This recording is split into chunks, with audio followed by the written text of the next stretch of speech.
My name is Aria Reynolds, and I'm 24 years old. 6 months ago, my mother gave away my car, the SUV my grandmother had gifted me for my 24th birthday. She handed the keys to my sister and told me, "Madison needs it more. You're single. Uber is more convenient for you." I didn't argue. I didn't fight. I just watched my car disappear from my life like I never mattered. Then came Grandma Eleanor's 70th birthday party. I showed up in an Uber. 40 family members watched me walk through those restaurant doors empty-handed.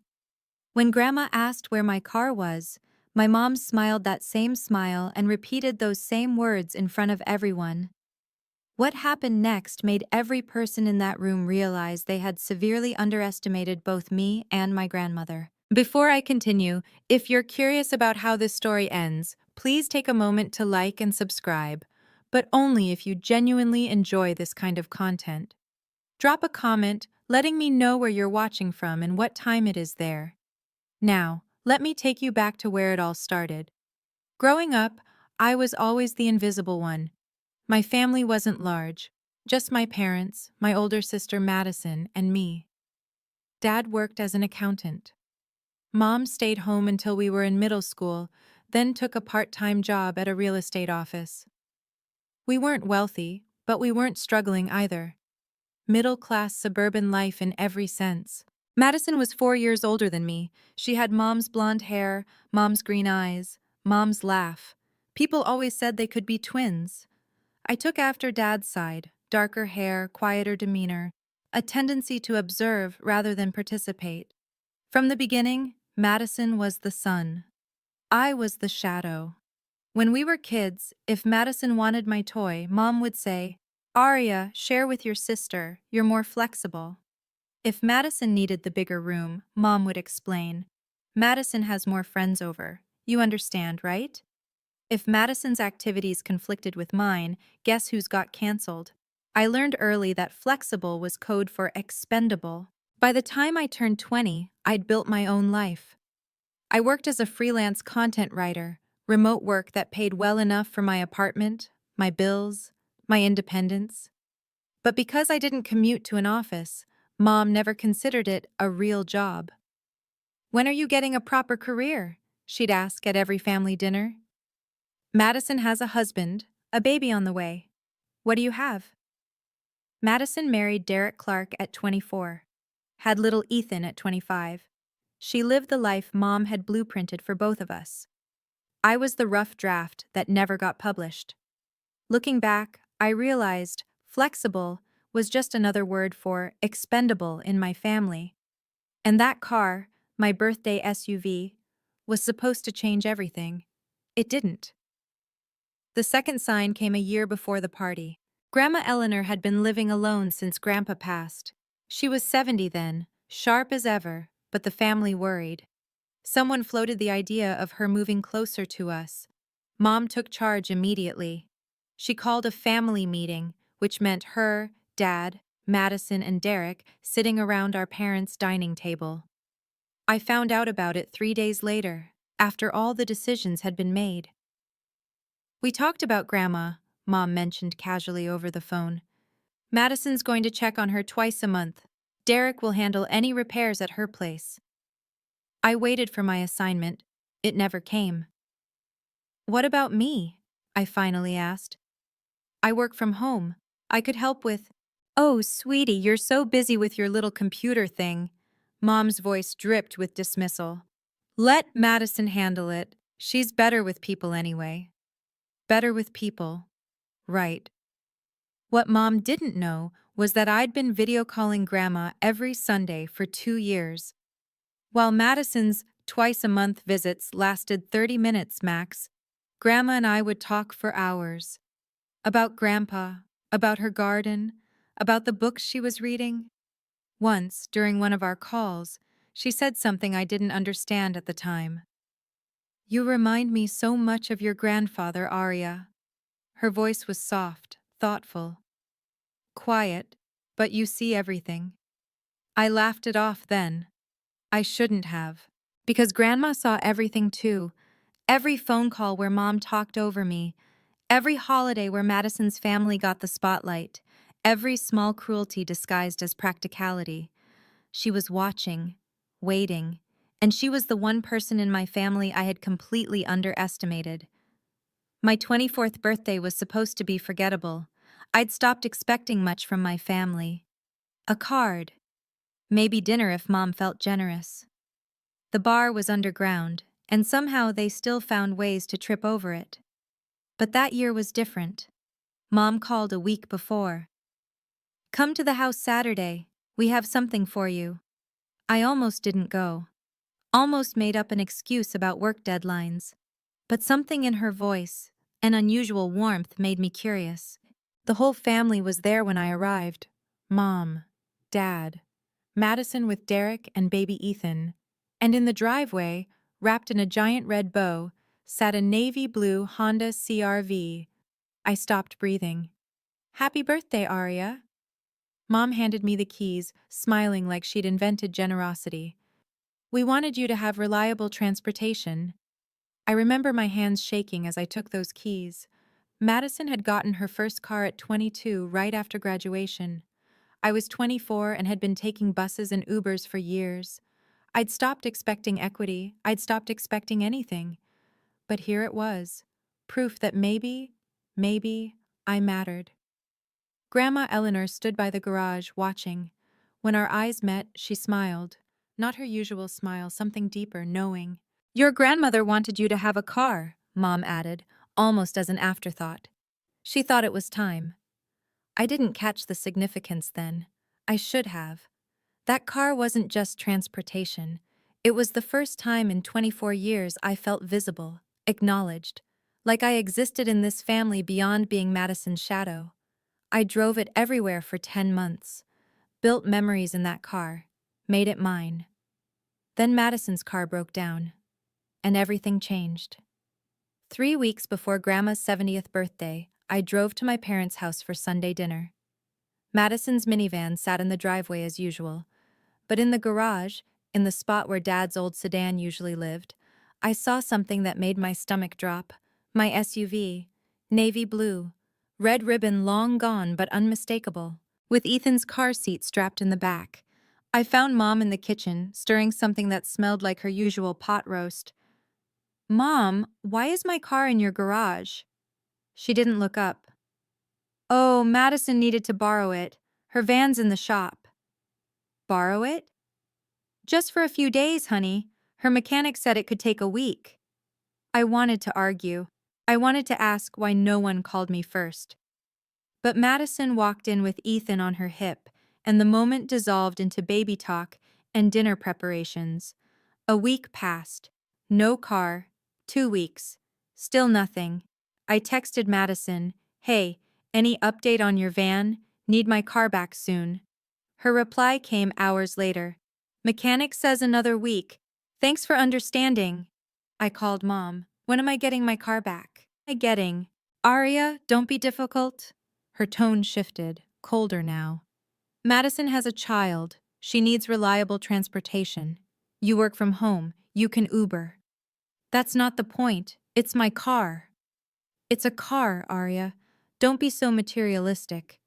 She sighed heavily. "Your sister needs it more. You're single, flexible. You understand." There it was again. Flexible. "Mom, I didn't agree to." "We'll talk about this later." She hung up. I stared at my phone, anger and disbelief fighting for dominance. This wasn't borrowing anymore. This was theft with a smile. I called Madison directly the next day. "Mads, I need to talk about the car." "What about it?" She sounded distracted.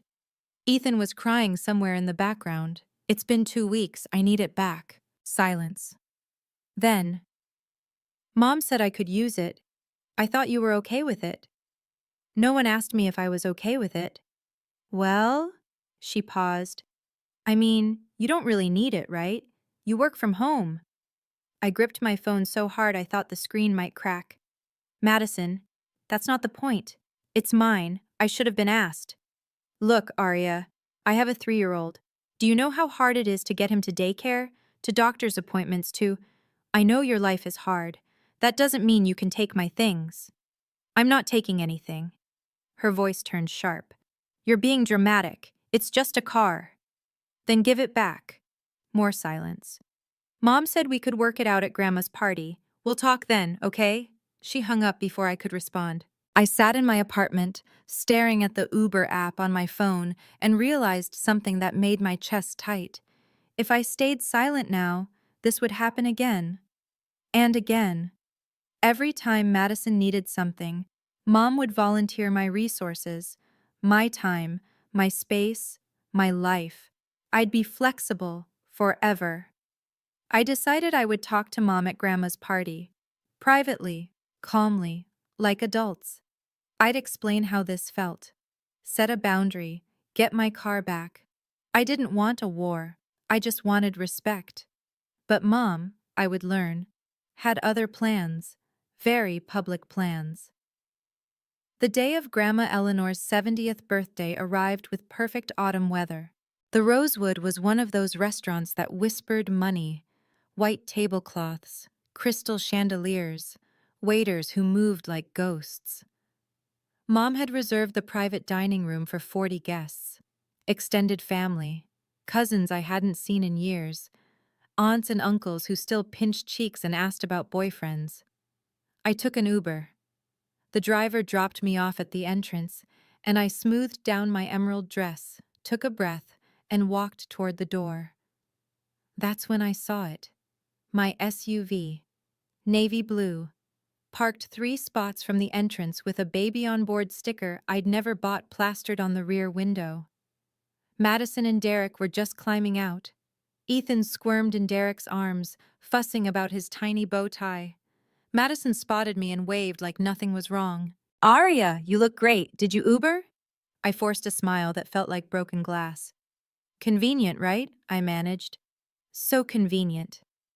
She didn't catch the edge in my voice, or maybe she just didn't care. We should go in. Mom's been stressed about the seating chart all morning. Derek nodded at me, a brief, awkward acknowledgement, and they headed inside. Ethan's whining echoed off the parking lot concrete. I stood there for a moment, staring at my car.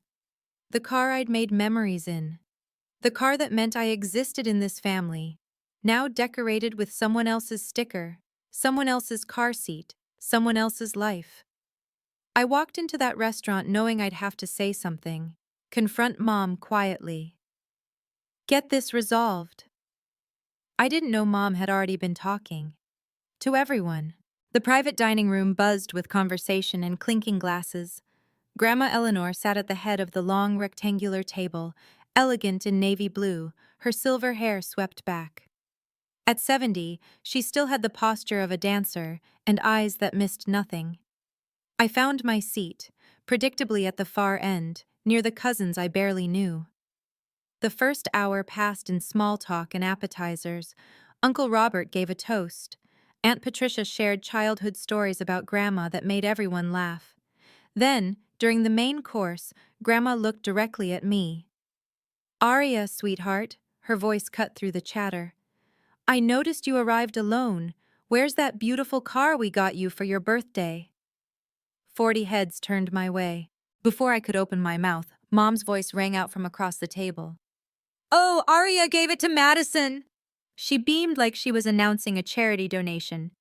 Madison has little Ethan, you know. She needed reliable transportation for the baby. She turned to the relatives nearby, her smile widening. Aria is so understanding. She knows her sister needs it more. We're so proud of how generous she's become. Murmurs of approval rippled through the room. How sweet. Such a good sister. Family helps family. I sat frozen, my fork suspended halfway to my mouth. Mom had just rewritten history, in front of everyone. I didn't give anything. I was robbed in slow motion. Grandma's eyes hadn't left my face. She tilted her head slightly. You gave it away, Aria? Her voice was calm. Too calm. Or was it taken? The murmurs stopped. Mom's smile flickered for just a moment, and I felt the entire room shift. Mom, Linda laughed nervously. What a question! Of course Arya gave it willingly. She's not a child. Grandma didn't laugh. She set down her fork with deliberate precision. I'm asking Arya, not you, Linda. Every side conversation died. 40 pairs of eyes bounced between my grandmother and me like spectators at a tennis match. I swallowed hard. My heart pounded so loud I was sure everyone could hear it. I started, then stopped. Looked at Mom's warning glare, looked at Madison's frozen expression, looked at Grandma's steady gaze. No one asked me, I finally said. I was told Madison was borrowing it, for a week. That was 3 weeks ago. 3 weeks? Grandma repeated. I tried to get it back. My voice grew stronger. Mom said Madison needed it more, because she has a family. Because I'm single. I paused. Because I'm flexible. The room had gone completely silent. Mom stood up, her chair scraping against the hardwood floor. This is a small family matter, everyone. Nothing to worry about. Small? Grandma's voice cut like ice. A car worth $30,000 is a small matter? Someone gasped. I think it was Aunt Patricia. Linda's face drained of color. Mother, can we please discuss this privately? You made it public, Linda. Grandma's eyes never wavered. You announced to this entire room that Arya gave away her car. If that's a lie, it should be corrected in the same room. I looked at Grandma, really looked at her for the first time that night. This wasn't the sweet old woman who baked cookies and told stories about the war. This was someone else entirely. Someone who had been watching, waiting, and her moment had arrived. Grandma turned to face my mother fully. Her movements were unhurried, controlled. Linda, let me ask you something. She folded her hands on the table. Do you remember coming to me last year, before Arya's birthday? Mom's jaw tightened.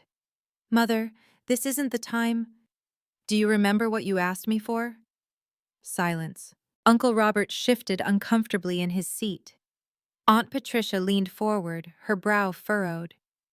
You asked me for money, Grandma continued, her voice carrying to every corner of the room. From the family trust. You said you wanted to buy Arya a car for her 24th birthday. A proper gift, you said, to show her she mattered. My breath caught in my throat. Mom's face had gone from pale to almost gray. You said, and I remember this clearly, Linda, you said you wanted to do something special for your younger daughter because you knew she often felt overlooked. Grandma's eyes hardened. Those were your exact words. Whispers erupted around the table. I saw cousins exchanging confused glances. Derek was staring at his plate like he wished he could disappear into it. So tell me. Grandma leaned forward slightly. What did you promise me in exchange for that money? Mother, please, what did you promise? Mom's lips pressed into a thin line. She looked around the room, at her siblings, at her nieces and nephews, at the 40 witnesses to her unraveling, and said nothing. Aunt Patricia spoke up softly. Linda, what is she talking about? I watched my mother struggle. For the first time in my life, I saw her without her armor of confidence and control. And I realized, the car wasn't just a gift from my parents. It never had been. I'll tell you what she promised. Grandma's voice was steady as steel. She promised that car would belong to Arya. Only Arya. She signed a paper saying so. The room erupted in murmurs. Mom's face contorted. That paper was it was a formality. For the trust records. The title of that car, Grandma interrupted, is in my name. Not yours, Linda. Not Arya's, mine. Because I paid for it. I felt like the floor had dropped out from under me. What? The word escaped before I could stop it. Grandma looked at me and her expression softened for just a moment. I wanted to give you something meaningful, sweetheart, but I know how your mother operates. She returned her gaze to Linda.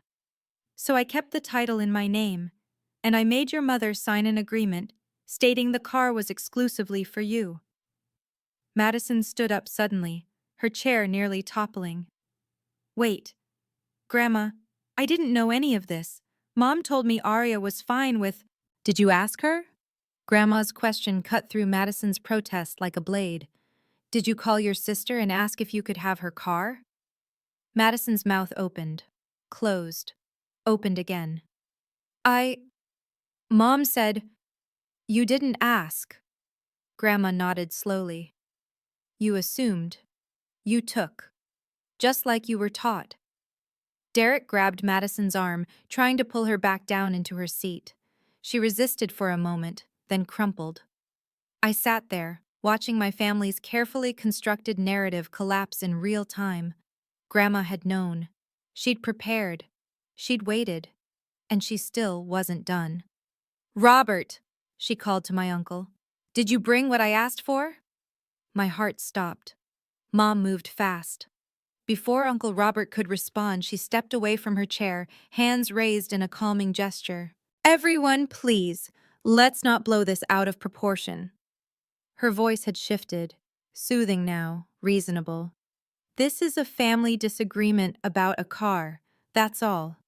She turned to address the wider table, making eye contact with aunts, uncles, cousins. Aria works from home. She doesn't need to commute. Madison has a toddler who needs to get to daycare, to doctors, to... Linda. Grandma's voice was a warning. Mom ignored her. I made a practical decision for my family. Madison has responsibilities. Aria is young, single, flexible. She can adjust. That's what family does. Some heads nodded. I saw my Aunt Carol whisper something to her husband. And frankly, Mom continued, gaining confidence, I don't think we need to air private matters in front of everyone. This is between my daughters and me. Derek finally spoke up, his voice hesitant but supportive. I agree. This seems like something that could be discussed later. Later? Grandma laughed. A short, sharp sound. Linda has been discussing it later for 3 weeks while driving around in a car that doesn't belong to her daughter. Mother, please. Mom's calm was cracking. You're embarrassing yourself. The room went cold. Grandma rose slowly from her seat. At 70, she still stood tall, shoulders back, chin lifted. I'm embarrassing myself? She repeated each word distinctly. You stole from your own child and announced it as generosity.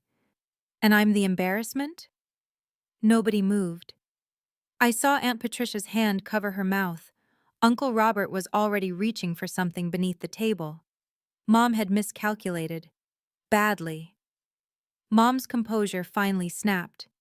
You know what? She spun toward me, finger pointing. This is your fault, Aria. You always do this. I flinched. You sit there, quiet as a mouse, and then act surprised when things don't go your way. Her voice rose. You never speak up. You never participate. You just sulk in corners and expect everyone to read your mind. Linda. Dad tried to intervene. No, Richard. Someone needs to say it. Mom's eyes were wild now. Madison has been carrying this family. She has a husband, a child, real responsibilities. Aria sits at home typing on her computer and calls it a career. The words hit like punches. Your sister sacrifices every day for her family. What do you sacrifice, Aria? Nothing. You give nothing. Tears burned behind my eyes, but I refused to let them fall. Not here, not in front of everyone. Sisters help each other. Mom's voice dripped with righteous anger. Madison needed that car. A good sister, a real sister, would have offered it without being asked. I would have, I heard myself say, if someone had asked. Don't play victim. It doesn't suit you. Madison sat frozen, staring at the tablecloth. Derek had his arm around her, but looked like he wanted to be anywhere else.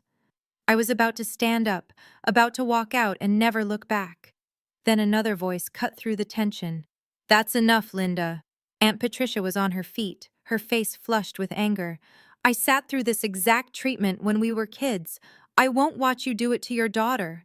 Mom's head whipped toward her sister. Patricia, stay out of this. No, Patricia's voice was firm. Not this time. Aunt Patricia walked around the table toward my mother. I was the flexible one in our house, Linda, remember? Her voice was steady but carried decades of weight. You got the bigger room, the newer clothes, the later curfew. And every single time I complained, Mom and Dad said I should be more understanding. Mom's jaw clenched. That has nothing to do with— It has everything to do with this. Patricia stopped next to Grandma's chair. I spent years in therapy learning that what happened to me wasn't normal. And now I'm watching you do the exact same thing to Arya. The room was cemetery silent. She's not being selfish for wanting her car back. Patricia's eyes swept across the table. She's not being difficult. She's being a person with basic boundaries. Madison finally looked up. Aunt Patricia, I really didn't know.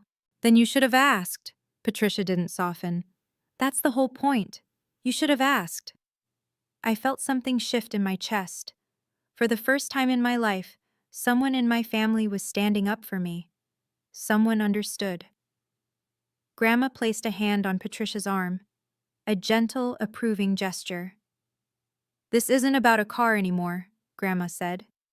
This is about whether our family treats all its members with respect, or only the ones who demand it loudest. She looked at me then, and I saw something in her eyes that I'd never noticed before. Pride. Robert, she said again. The folder. This time no one interrupted. Uncle Robert reached beneath the table and pulled out a manila envelope. Mom watched the envelope like it was a loaded weapon. And in a way it was. Okay, I need to pause here for a second.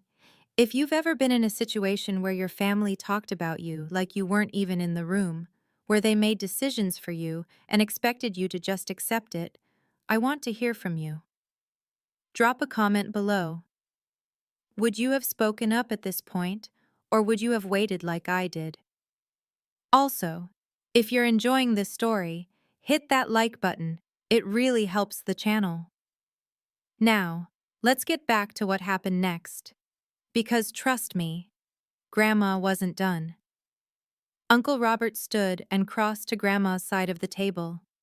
The manila envelope looked ordinary, just beige paper and a metal clasp. But the way Mom stared at it, you'd think it contained nuclear codes. Mother. Mom's voice had lost its edge, replaced by something close to pleading. Whatever you're about to do, please. Not here, not in front of everyone. Grandma took the envelope from Robert's hands. You had every opportunity to handle this privately, Linda. She opened the clasp slowly, deliberately. 3 weeks. You could have returned the car, apologized, made it right. I was going to.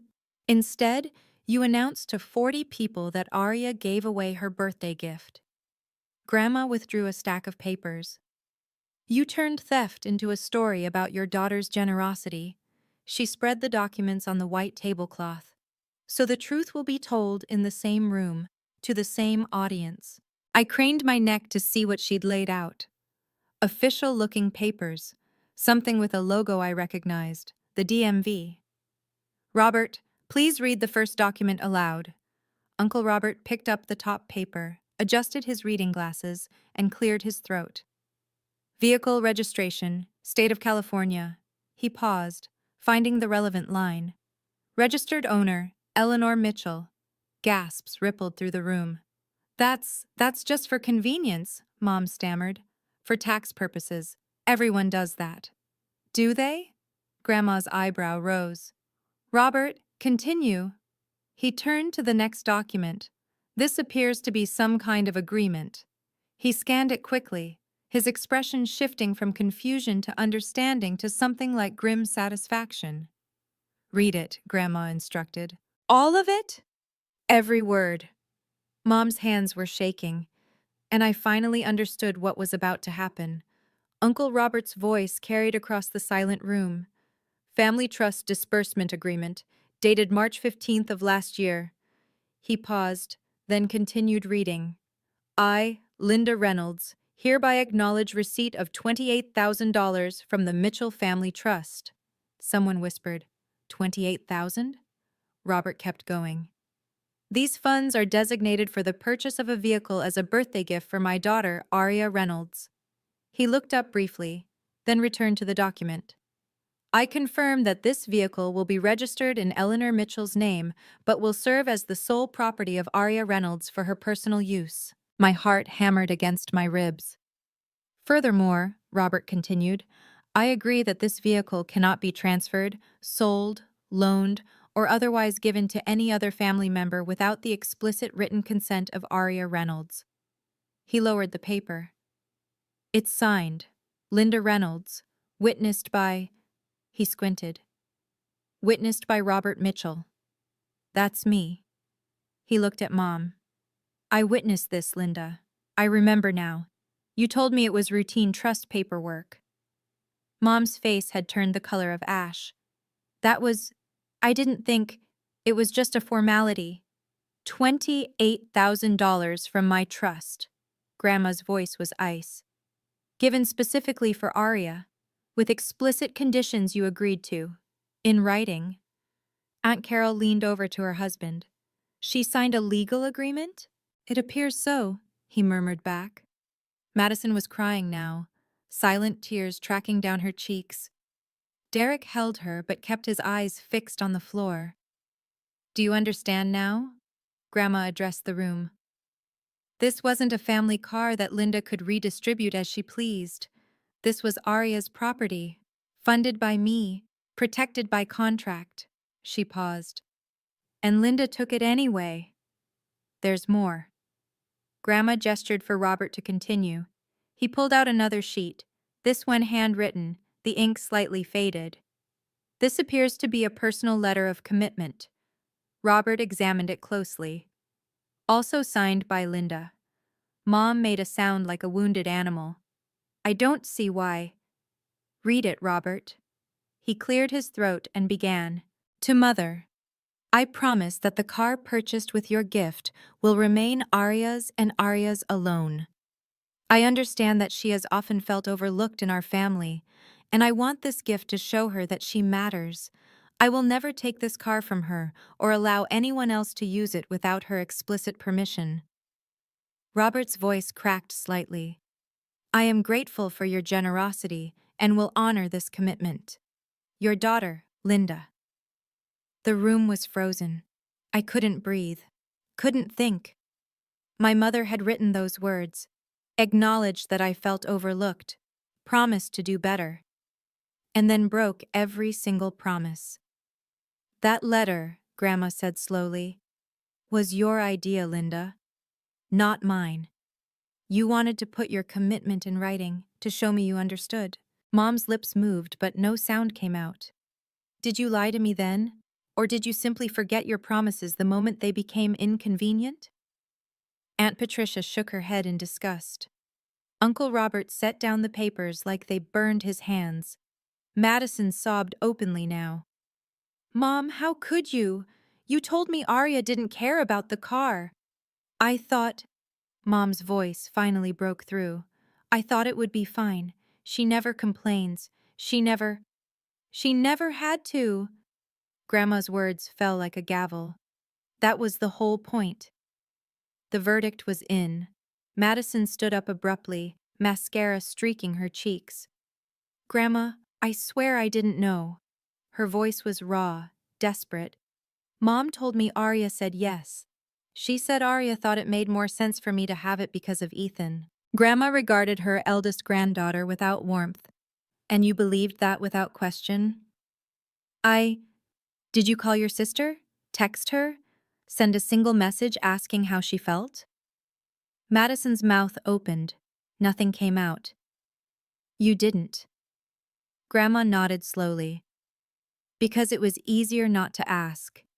Easier to accept what benefited you and assume everyone else was fine. Derek tried to intervene. Eleanor, surely we can discuss this somewhere more private. Private? Grandma's laugh was razor sharp. Your mother-in-law announced Aria's generosity to every person in this room. She made a public statement. A false one. She swept her gaze across the 40 faces watching in stunned silence. This was made public, so it will be resolved publicly. Linda humiliated Aria in front of everyone. The truth deserves the same audience. Several relatives nodded. I saw Aunt Patricia's hand reach for mine under the table, squeezing gently. Arya didn't give away anything. Grandma's voice rose.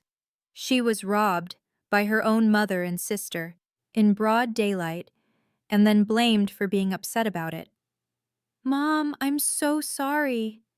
Madison turned to me, tears flowing freely. I really am. I should have asked. For the first time that evening, I saw something genuine in my sister's face. Not the entitled assumption I'd grown used to, something closer to shame. I didn't respond. Couldn't yet. Because Grandma was reaching for one final document, and I knew we weren't done. Grandma rose from her chair. At 70 years old, standing at the head of that long table in her navy blue dress, she looked like a queen about to deliver a royal decree. Here is what will happen. Her voice left no room for negotiation. The car will be returned to Arya tonight, before anyone leaves this restaurant. Mom's head snapped up. Tonight? But Madison needs to figure out her own transportation, like every other adult. Grandma turned to my sister. Madison, the keys. Now. For a moment, I thought Madison would argue. Her jaw tightened. Derek's hand gripped her shoulder. Then she reached into her purse and pulled out a keychain. My keychain. The one with the small silver compass charm I'd bought at a flea market the week after I got the car. She walked toward me, each step heavy. I'm sorry, Arya. Her voice was barely a whisper. I really am. She placed the keys in my palm. The metal was warm from her purse. Familiar weight. My keys. My car. Mine again. Thank you, I said quietly. Just 2 words. That was all I could manage. Grandma nodded, satisfied. And Linda. She turned to my mother. You owe your daughter an apology, not for the car, for the way you've treated her, for making her invisible in her own family. Mom stood rigid, her face a battlefield of emotions. Shame, anger, defiance, fear. Linda, Grandma's voice hardened. Now! 40 people held their breath, and my mother, for perhaps the first time in her life, had absolutely nowhere to hide. Mom's face had turned the color of old brick, flushed, mottled, barely contained. Arya. The word came out tight, forced. I apologize. I should have asked you before letting Madison use the car. That was it. A thin, technical admission. Nothing real. Grandma's eyes narrowed. That's your apology? For 3 weeks of theft? For lying to everyone here? For humiliating your daughter in front of her entire family? I said I was sorry. You said words. There's a difference.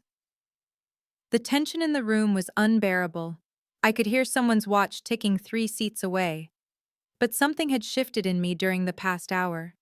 I'd watched my mother lie, deflect, attack, and finally squirm under the weight of truth. I'd seen who she really was. And I realized I didn't need a genuine apology from her.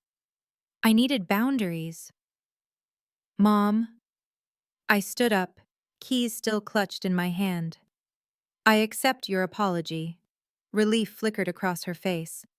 But I need you to understand something.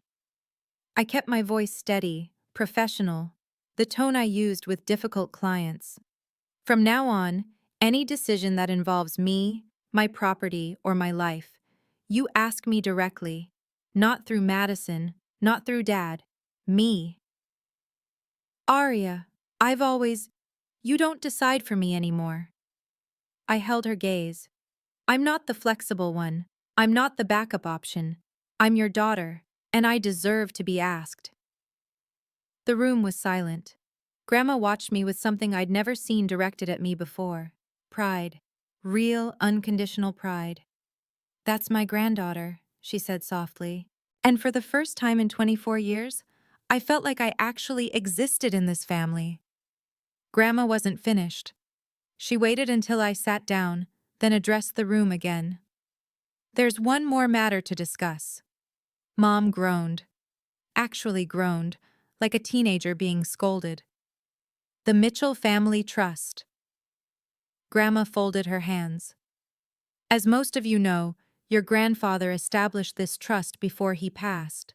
It was meant to help future generations of our family. Nods around the table. This was common knowledge. Until now, I've distributed trust funds through my children, Linda, Robert, and Patricia. They submitted requests on behalf of their families, and I approved or denied them. She paused, letting the words settle. That ends today. Mom's head snapped up. What? From this point forward, I will work directly with each grandchild. No intermediaries, no parents deciding who deserves what. Her gaze swept the table, landing on each cousin in turn. You're all adults. You can speak for yourselves. Uncle Robert nodded slowly. That seems fair. More than fair, Aunt Patricia agreed. But Mom looked like she'd been slapped. Mother, you can't just... The trust has always been managed through you? Grandma's eyebrow rose. So you could decide which of your daughters deserves support? So you could take money meant for Aria and redirect it to Madison because you deemed her more worthy? Mom had no response. I've watched how you treat your children, Linda, all of you, Grandma's voice carried to every corner, and I've decided that my grandchildren deserve better than being filtered through their parents' favoritism. Madison and I exchanged a glance, brief, uncertain, but meaningful. The power structure of our family had just shifted, and Mom was no longer the gatekeeper. Wow. I still remember the silence in that room after Grandma said that. If you're watching this and thinking about your own family dynamics, who holds the power, who makes the decisions, who gets overlooked, I'd love to hear your thoughts. What would you have done in my position? Comment below. I would have. And let me know. Also, subscribe if you want to see more stories like this. I post new ones every week. Now let me tell you what happened after we left that restaurant. The party ended 20 minutes after Grandma's announcement. Not officially. People still ate cake, sang happy birthday, posed for photos.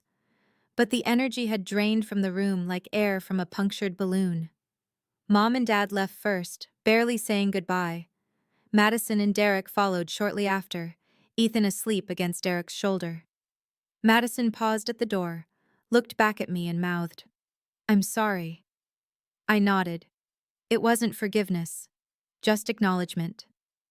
Aunt Patricia found me in the parking lot, standing next to my car, running my fingers along the door handle. "You okay, sweetheart?" "I don't know." I laughed weakly. "Is this what normal feels like? I've been invisible so long I forgot." She pulled me into a hug. Tight, warm. The kind of hug I'd stopped expecting from family.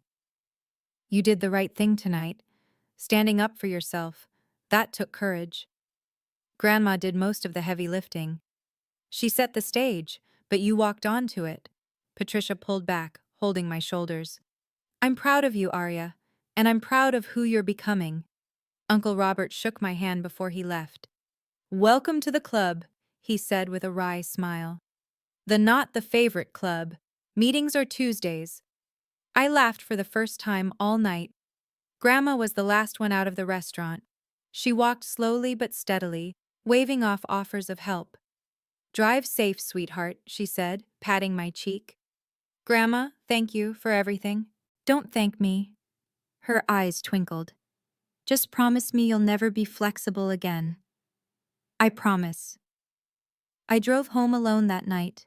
Windows down, music up, mine. 2 weeks passed in uncomfortable silence.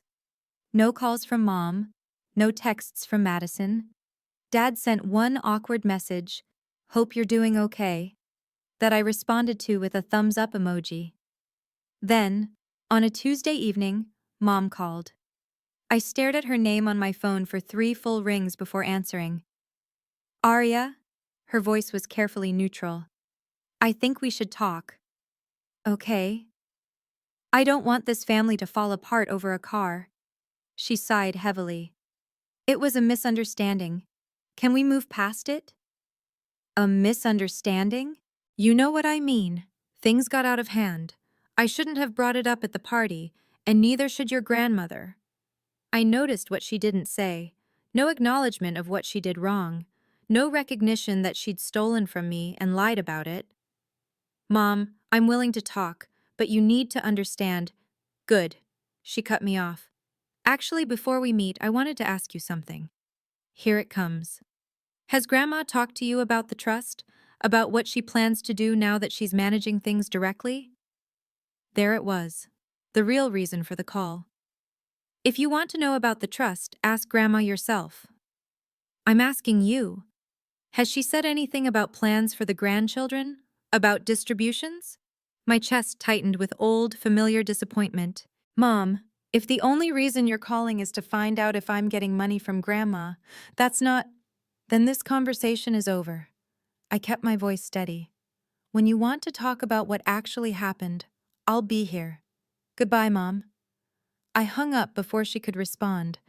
Some things, I was learning, couldn't be fixed with a phone call. A month after the party, Madison texted me. Not about cars, not about Grandma or trusts or family drama. Just, can we get coffee? I need to talk. Really talk. I hesitated. Part of me wanted to ignore it, to protect the peace I'd finally found. But another part, a quieter part, remembered that Madison hadn't chosen to be the favorite any more than I'd chosen to be overlooked. We met at a small cafe near my apartment. Madison arrived looking exhausted, dark circles under her eyes, hair pulled back in a messy ponytail, nothing like the polished older sister I'd grown up envying. Thanks for meeting me. She wrapped her hands around her coffee cup. I wasn't sure you would. I wasn't sure either. We sat in silence for a moment. I've been thinking a lot since the party, Madison finally said, about everything, about how I never questioned things, about how I just took. Madison, let me finish. Her eyes met mine. I was always the priority. I got used to it. I never thought about how that felt for you. She swallowed hard. Mom made it easy to not think. She handled everything, made all the decisions, told me what to believe. And you believed her. I did. Because it was convenient. Tears gathered in her eyes. I'm not blaming Mom. I'm an adult. I should have asked you. About the car. About everything. I felt something shift in my chest. Not forgiveness exactly. Something more fragile. I don't need you to be perfect, Madison. The words came slowly. I just need you to ask. To see me. That's all I've ever wanted. She reached across the table and grabbed my hand. I'm trying. I really am. I know. It wasn't a fix, but it was a start. 6 months later, my relationship with Grandma Eleanor had transformed. Every Sunday afternoon, I drove my SUV with its little compass charm back on the keychain, to her house. Not secretly, like before. Openly. Proudly. We'd sit in her garden or her sunny kitchen, drinking tea she insisted on brewing the proper way. She'd tell me stories about Grandpa, about their early years together, about the family before it got complicated. You know why I like you, Arya? She said one afternoon, pruning her rose bushes. Because I'm your favorite? She laughed. Because you remind me of me. I set down my tea. What do you mean? I was the flexible one, too. Her voice softened. The youngest girl in a house full of brothers. I learned to be invisible, to take what was given and never ask for more. She touched a white rose, adjusting its position toward the sun. Your grandfather was the first person who actually saw me. He said I was wasting myself being small. She smiled, lost in memory. He made me promise to never shrink again. I thought about all the years I'd spent shrinking, making myself smaller so others could feel bigger. I wish someone had told me that sooner, I said. Grandma turned to me, her eyes bright. I'm telling you now. She reached out and squeezed my hand. I wish I'd had someone in my corner sooner. That's why I'm in yours. I hugged her then. Properly. The way I should have hugged her years ago. Thank you, Grandma, for everything. Don't thank me. She patted my back. Just keep being exactly who you are. That's all the thanks I need. Some lessons take 70 years to teach, but they're worth every moment of waiting. So where do things stand now? My relationship with Mom is complicated. We talk, but carefully. She knows there are lines she can't cross anymore. Sometimes I catch glimpses of the mother I wish she'd been, moments of genuine warmth that make me wonder what could have been different. But I don't wait for her to change. I've stopped expecting her to see me the way I needed to be seen. Madison and I are rebuilding, slowly. She's learning to ask before assuming, and I'm learning to trust that she actually wants to know. We'll never be close the way some sisters are. But we're honest with each other now, and that's more than we ever had. Dad stays neutral, which is its own kind of choice. I've accepted that about him. And Grandma? Grandma taught me the most important lesson of my life. Being flexible doesn't mean being invisible. Keeping the peace doesn't mean losing yourself. I'm 25 now. I have my apartment, my job, my car with its little compass charm, my weekly teas with a 70-year-old woman who refuses to let me shrink. I'm not the flexible one anymore. I'm the one with boundaries. And if you're watching this, if you're stuck in a family that overlooks you, takes from you, expects you to always be the one who gives in, I want you to know something.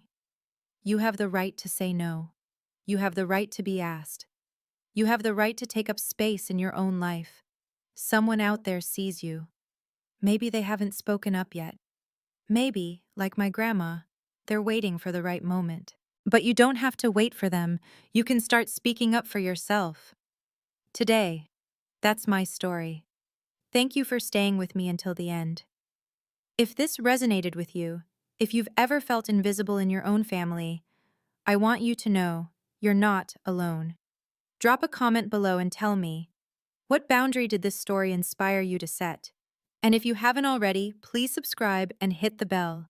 I share stories like this every week, all about finding your voice and standing your ground. Check the description for more videos in this series. Until next time, take care of yourself. You deserve it. I'm Morgan Ingram, 32 years old, an ER nurse and a single mother. 3 weeks ago, at my sister's wedding, in front of 200 guests, she grabbed the microphone and said, "My sister is a single mother, unwanted by anyone." The room laughed. My mother chimed in from her table, "She's a used product." My father covered his mouth to hide his smirk. My 5-year-old son, Ethan, was sitting right beside me, his small hand gripping mine, his eyes wide with confusion as he watched everyone laugh at his mother. But there was one person who didn't laugh, and what he did next changed everything. Before I tell you the rest, please take a moment to like and subscribe, but only if you genuinely want to hear this story. Where are you watching from? What time is it there? Drop a comment and let me know. To understand how things got to that point, I need to start from the beginning. Growing up in our 4-bedroom colonial in Greenwich, Connecticut, I learned early that there were 2 types of daughters in the Ingram household: the princess and the workhorse. Vivian was the princess. 4 years younger, blonde like our mother, with the kind of effortless charm that made teachers forget about late assignments and boys forget about other girls. From the moment she could walk, she was Daddy's little angel and Mommy's mini-me. Me? I was the responsible one, which in Ingram family code meant I was the one who didn't need attention because I could handle things on my own. When prom came around, Vivian got a $500 Sherry Hill gown, blush pink, hand-beaded, the kind that made other girls gasp when she walked into the venue. When my prom came 2 years earlier, my mother had looked at me over her reading glasses and said, "Morgan, you don't need all that. You're the simple type, it suits you." I wore a dress from the clearance rack at Macy's. $63. I still remember the price because I'd saved my babysitting money to buy it myself. Our bedrooms told the story too. Vivian had the corner room with the balcony overlooking the garden, white furniture, fairy lights strung across the ceiling like something out of a magazine.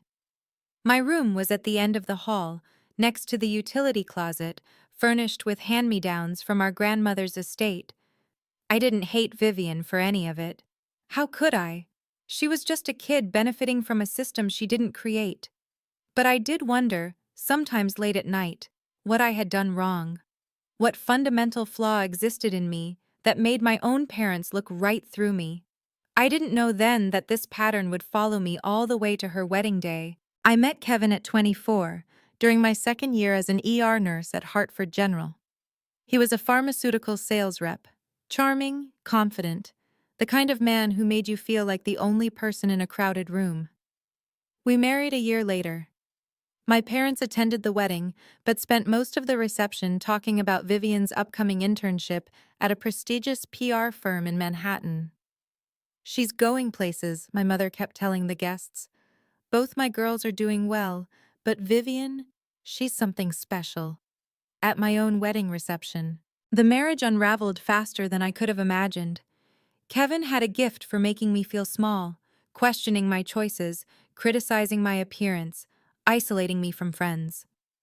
By the time I discovered he was sleeping with his regional manager, I was 7 months pregnant and had lost most of my sense of self.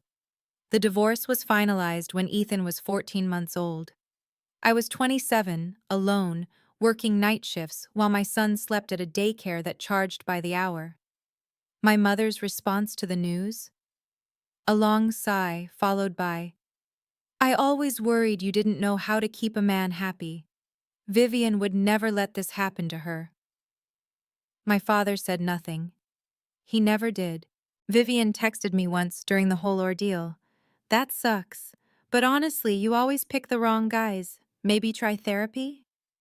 No offer to help. No checking in on Ethan. No acknowledgement that I was drowning. I didn't need their pity.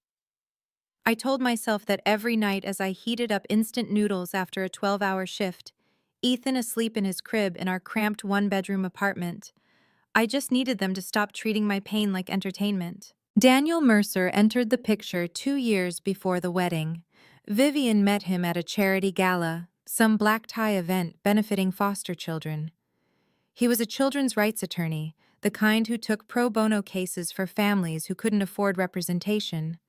Handsome in a quiet way, with kind eyes and a habit of actually listening when people spoke. The first time I met him was at a family dinner at my parents' house. Vivian had been dating him for 3 months and wanted to show him off. He shook my hand, noticed Ethan hiding behind my legs, and immediately crouched down to the boy's level. "Hey, buddy, I like your dinosaur shirt. Is that a T-Rex?" Ethan had beamed. No one in my family ever paid him that kind of attention. Throughout the dinner, I caught Daniel watching the family dynamics with a lawyer's observant eye. The way my mother redirected every conversation back to Vivian. The way my father laughed at Vivian's jokes but barely acknowledged mine. The way I automatically cleared the dishes while Vivian remained seated, checking her phone. Later, as I was loading my car, Daniel appeared beside me. "Does your family always treat you like that?" he asked quietly.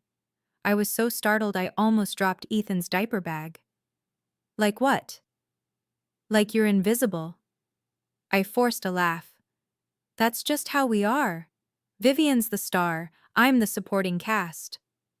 He didn't laugh, just nodded slowly, something unreadable in his expression. "You're a good mother," he said. "Ethan's lucky to have you." Then he walked back inside. I didn't understand why those words made my eyes sting, or why, for weeks afterward, I kept replaying that brief conversation in my head. The wedding invitation arrived in a cream envelope with gold calligraphy, so thick and expensive it felt more like a royal summons than an invitation. "Vivian Marie Ingram and Daniel James Mercer request the pleasure of your company."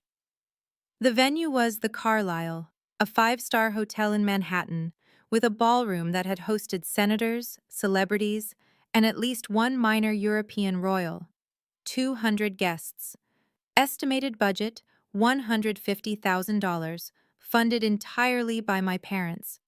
For context, when I got married, My parents contributed exactly $2,000 and complained about it for months afterward. The invitation came with conditions. Vivian called me 2 weeks before the wedding. Morgan, I need to discuss some things. Of course, what's up? First, please wear something understated. Pastels or neutrals only. I don't want anyone drawing attention away from me. I'd planned to wear a deep green dress I'd been saving for. Okay, I can do that. Second, she paused. Do you really have to bring Ethan? He's 5. He'll probably get fussy and ruin the ceremony. Vivian, I don't have anyone to watch him. Kevin's not in the picture and… Fine, she cut me off. But keep him quiet, and you'll be at a table in the back so you can take him out quickly if he makes a scene. The morning of the wedding, my mother called. Morgan, I've spoken with the event coordinator. You and the boy are at table 23, near the service entrance. Don't make a fuss about it. This is Vivian's day, and we can't have any distractions. Distractions. That's what my 5-year-old son was to them. I should have seen it then. The setup, the positioning, the careful orchestration of my humiliation. But I didn't. I just wanted to survive the day. The Carlisle ballroom was breathtaking, soaring ceilings dripping with crystal chandeliers, white roses cascading from every surface, a string quartet playing Vivaldi in the corner. The kind of wedding you see in bridal magazines, the kind that makes guests whisper about how lucky the couple must be. I wore a dove gray cocktail dress I'd found on sale. Modest, forgettable, exactly what Vivian had demanded. Ethan looked adorable in his little navy vest and khakis, his hair neatly combed, clutching my hand as we walked into the overwhelming grandeur. "Mommy, it's so pretty," he whispered, eyes wide. "It is, baby. Let's find our table." Table 23 was exactly where my mother had promised, tucked in the far corner, half hidden behind a pillar, so close to the kitchen doors I could hear the catering staff shouting orders. The other guests at our table were distant cousins I'd met maybe twice in my life. No one from my immediate family came to greet us. I watched as my parents made their grand entrance, my mother in champagne Valentino, my father in a perfectly tailored Armani suit. They worked the room like politicians, hugging, laughing, accepting compliments about their beautiful daughter. Singular, daughter. Vivian swept in 30 minutes later in a Vera Wang gown that probably cost more than my annual rent. She was radiant, glowing, every inch the princess she'd always been. Her eyes found me across the room. She smiled, but it wasn't warm. It was the smile of someone who's already won and wants you to know it. On her way to the head table, she stopped at ours. "Morgan, you came." "Of course I came. You're my sister." She glanced at Ethan, then back at me. "Just remember what I said about keeping him quiet." Then she was gone, swallowed by a crowd of admirers. I caught a notification flash across my mother's phone, left carelessly on a nearby table. "Remember the plan?" My stomach tightened, but I told myself it was nothing. The ceremony was beautiful. Vivian cried delicately perfect tears as she exchanged vows with Daniel. My parents beamed from the front row. The guests dabbed at their eyes with monogrammed handkerchiefs. I sat in the back, Ethan on my lap, and tried to feel something other than hollow. During the cocktail hour, the photographer gathered the family for portraits. I started to stand, smoothing down my dress, when my mother appeared with a tight smile. "Just the immediate family for this set, Morgan. Parents of the bride." "I'm her sister. We're doing a smaller grouping first. You understand?" I understood. I always understood. Ethan tugged at my sleeve. "Mommy, why can't we be in the picture?" "We'll take our own pictures later, sweetheart. Smile for Mommy." I held up my phone and snapped a photo of him, trying to ignore the burning behind my eyes. At the reception, I watched from our distant table as aunts and uncles I'd known my whole life approached the head table to congratulate Vivian and Daniel. Not one of them stopped by to say hello to me. "Morgan, is that you?" Aunt Linda, my mother's sister, paused on her way to the bar. She looked uncomfortable. I almost didn't see you back here. The seating chart's creative, I said, forcing lightness into my voice. She glanced toward the head table, then back at me. Something like guilt flickered across her face. Patricia's always had her preferences, I'm sorry, honey. Before I could respond, she was gone. I noticed Daniel's friend Mike setting up his phone on a small tripod at the edge of the dance floor, angled toward the stage. Probably live streaming for relatives who couldn't attend. I didn't think much of it then.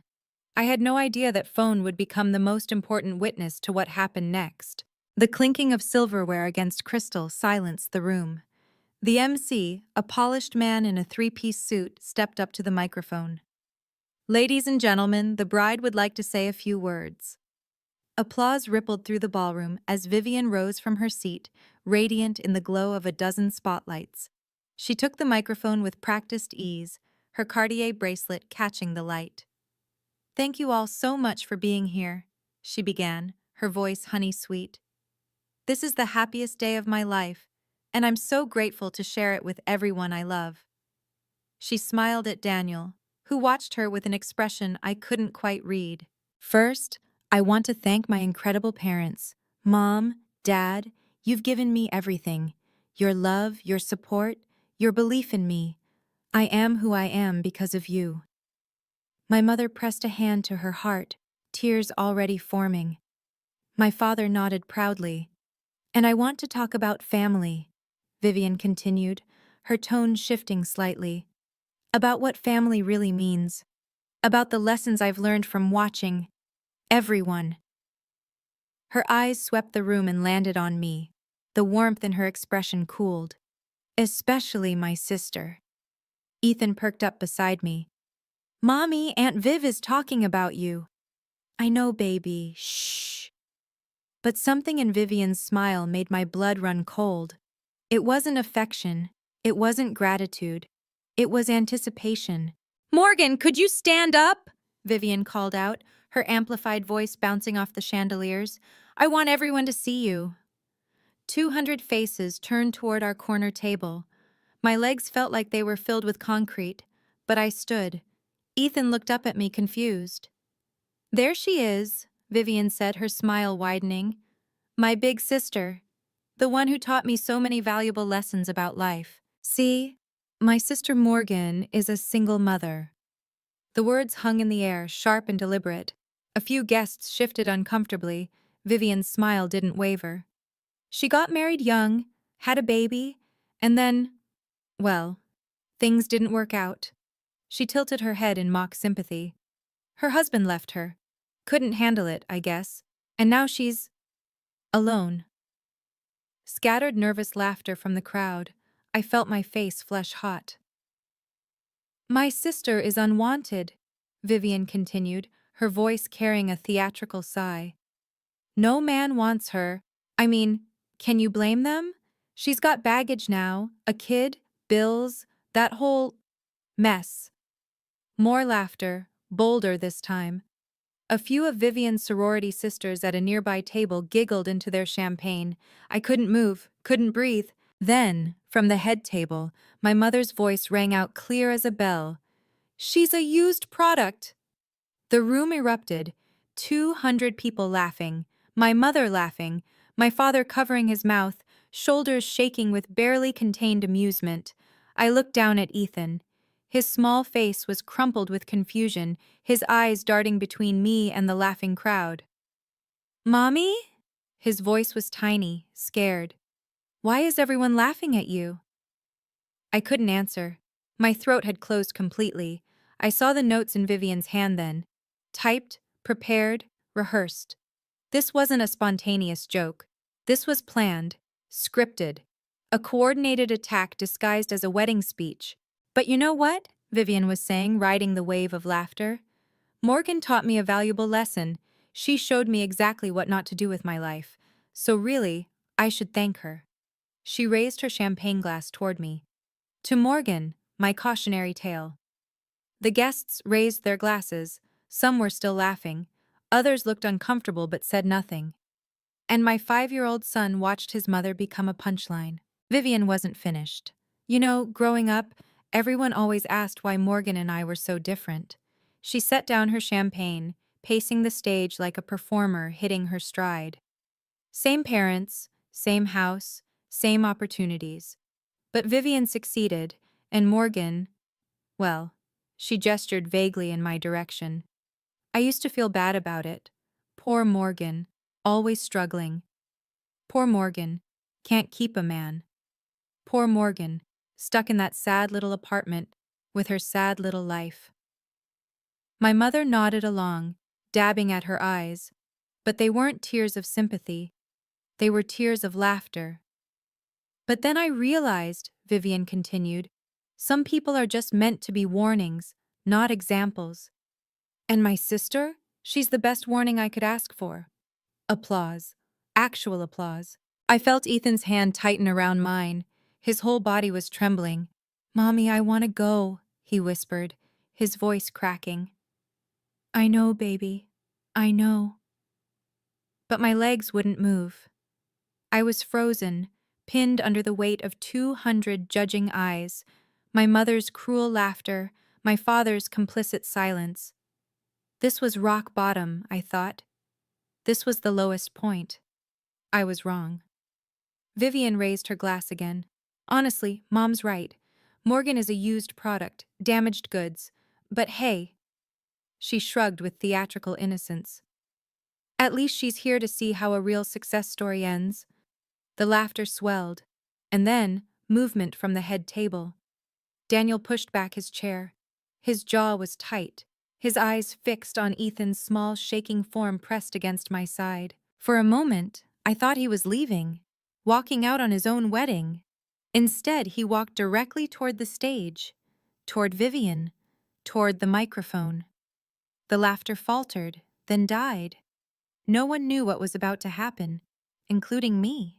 Daniel moved with purpose, his polished Oxford shoes clicking against the marble floor in the sudden silence. The string quartet had stopped playing. Guests froze mid-sip, mid-laugh, mid-whisper. Vivian's confident smile flickered. "Daniel? Baby, what are you—" He didn't answer, didn't even look at her. His eyes were locked on our table. On Ethan. My son had buried his face against my hip, his small shoulders shaking with silent sobs. He didn't understand why everyone was laughing at his mommy. He just knew it hurt. Daniel saw that, and something in his expression hardened into steel. He reached the stage in 6 strides. Vivian was still holding the microphone, her smile frozen in confusion. "Daniel, sit down. I'm not finished with my—" He took the microphone from her hand. Not grabbed, not snatched. Just calmly, firmly removed it from her grip like confiscating a dangerous object from a child. "Daniel!" Vivian's voice pitched high with alarm. "What are you doing?" The ballroom had gone completely silent. 200 people holding their breath. I saw my mother half rise from her seat, her face cycling through confusion, anger, and fear. Daniel raised the microphone to his lips. "I apologize for the interruption," he said, his voice steady and clear. "But there's something I need to say." He turned to look at me. Really look at me. Not through me, not past me, but directly at me. Then he turned back to face the crowd. "I've spent 2 years watching how this family treats Morgan Ingram. 2 years of dinners where she's ignored. 2 years of holidays where she's excluded. 2 years of watching her be treated as less than nothing by the people who are supposed to love her." Vivian grabbed at his arm. "Daniel, stop, you're embarrassing me." He stepped away from her touch.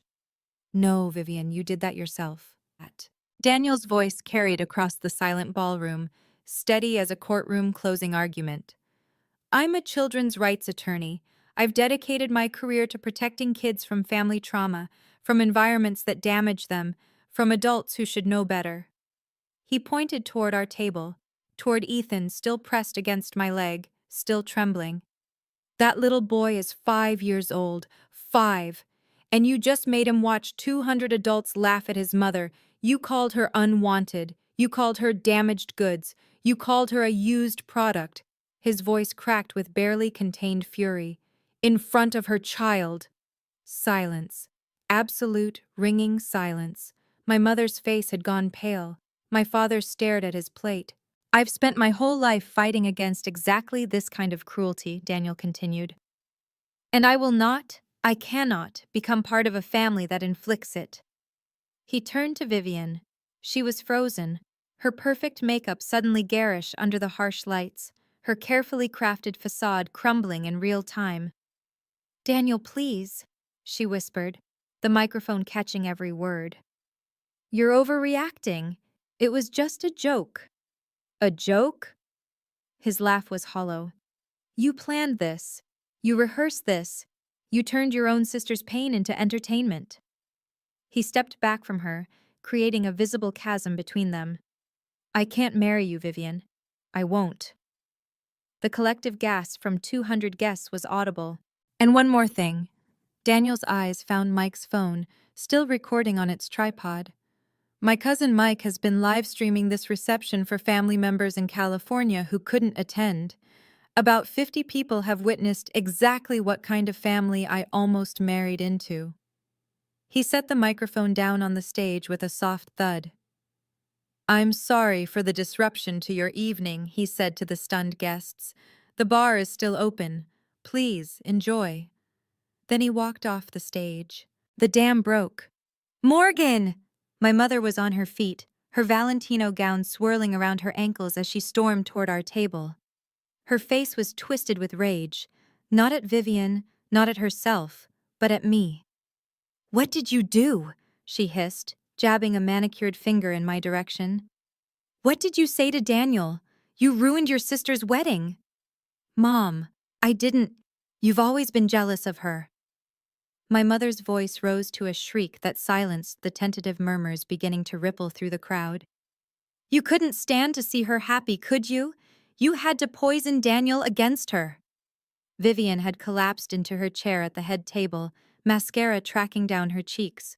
Her carefully constructed moment of triumph had shattered into a very public nightmare. My father appeared at my mother's side, his expression hard. What did you tell him, Morgan? Behind our backs. What did you say? I didn't tell him anything. I barely spoke to him. Liar! Vivian's voice cut through the ballroom. She was standing now, her Vera Wang gown seeming to mock the disaster unfolding around her. You've been trying to turn him against me since day one. You couldn't let me have one thing, could you? One perfect day. I felt the narrative shifting in real time. The guests who had been laughing minutes ago were now looking at me differently, not with sympathy, but with suspicion. She must have done something. Maybe the sister provoked this. Poor Vivian. I saw it happening. The rewriting of history right before my eyes. In a matter of minutes, I had transformed from victim to villain in the minds of 200 witnesses, and I realized, if I didn't leave right now, this would be my legacy. The jealous sister who destroyed her sibling's wedding. Forever.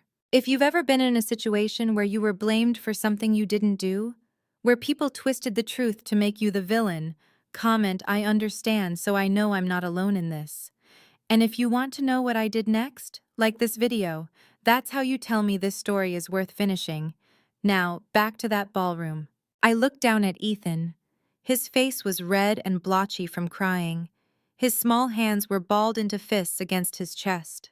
He was trying so hard to be brave, to understand why the world had suddenly become so loud and angry and scary.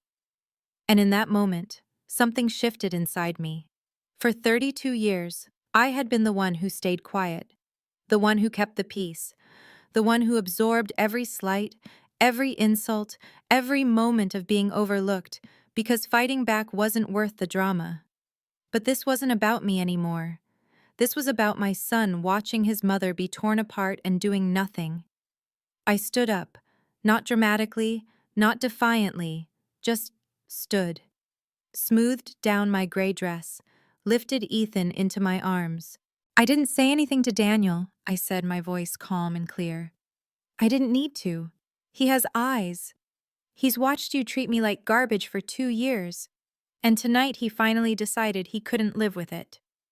My mother's mouth opened and closed like a fish.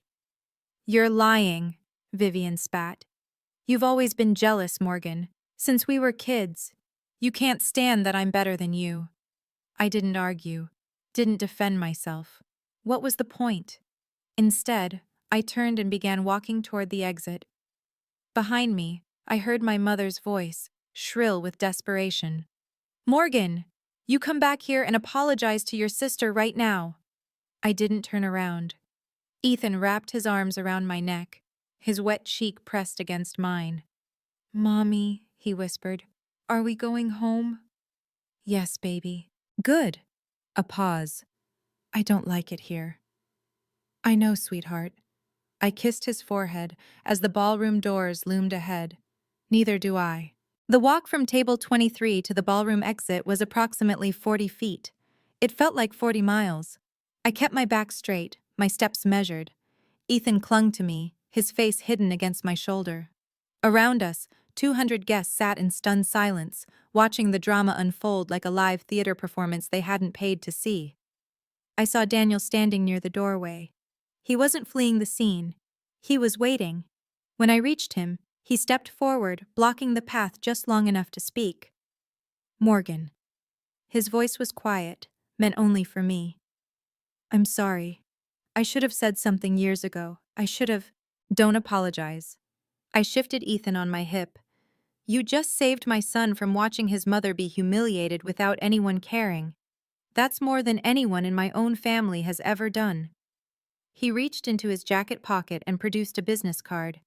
Simple white cardstock, professional black text.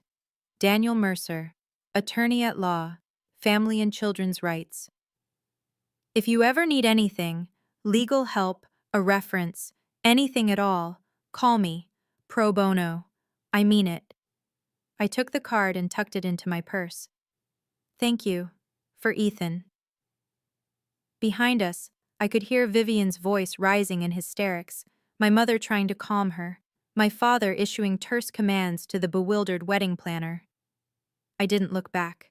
I pushed through the ornate doors into the hotel corridor, my heels clicking on the marble floor. Ethan lifted his head as the noise of the ballroom faded behind us. Mommy, are you sad? I thought about the question. Really thought about it. No, baby, I'm not sad. For the first time in a very long time, I realized I wasn't lying. How about some pancakes when we get home? His face lit up. With chocolate chips? All the chocolate chips you want. By the time I got Ethan bathed, fed, and tucked into bed with his favorite dinosaur, my phone had accumulated 47 missed calls. 31 from my mother, 12 from Vivian, 4 from my father. I scrolled through the text messages while sitting on the edge of my bed, still in my gray dress, still wearing the makeup I'd so carefully applied that morning. Mom, 10:47 p.m. You ruined everything. Call me now. Mom, 10:52 p.m. Vivian is hysterical. Daniel left. This is all your fault. Mom, 11:15 p.m. Don't you dare ignore me. Morgan Elizabeth Ingram. Vivian, 11:23 p.m. I will never forgive you for this. Never. You destroyed my life. Dad, 11:45 p.m. Your mother is very upset. You need to call her. I set the phone face down on my nightstand. Then I saw a message from an unexpected number. Aunt Linda, my mother's younger sister, the one who had approached me at the reception. Aunt Linda, 12:02 a.m.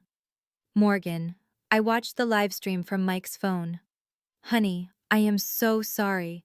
I had no idea Patricia and Vivian were capable of something like this. I'm ashamed of my own sister right now. Please know that you didn't do anything wrong. I'm here if you need to talk. I read it twice, then a third time. It was the first acknowledgement from anyone in my family, extended or otherwise, that what happened to me was wrong. Not my fault. Not something I provoked or deserved. Wrong. The tears I'd held back all night finally came. Quiet tears, the kind you cry when you're relieved and heartbroken at the same time. Someone had seen me, really seen me, and that single text meant more than 32 years of hoping my own mother would. The screenshots arrived at 8:47 the next morning. Rachel, my best friend since nursing school, had texted at 3 a.m. "Don't read anything until you call me. Seriously, I have something you need to see." By the time I woke up, Ethan happily watching cartoons in the living room, there were 17 images waiting in my messages. Rachel had prefaced them with, "A mutual friend's daughter is dating one of your cousins. She saw the family group chat. Morgan, they planned this." I opened the first screenshot. It was a group chat titled Ingram Family, No Morgan. A chat I'd been removed from 6 months ago after asking why I wasn't invited to Christmas Eve dinner. The messages were dated 2 weeks before the wedding. Vivian. "I've been working on my speech. I'm going to call her out in front of everyone. Make her see what a disappointment she is. Mom, just don't go too far, sweetie. We don't want to seem cruel." Vivian. "Mom, she deserves it. She shows up with that kid like she's not ashamed of her life choices. Someone needs to put her in her place." Mom. "You're right. She's always been an embarrassment. Just make it funny. People love a good roast." Dad. "Just don't mention me in it." Vivian.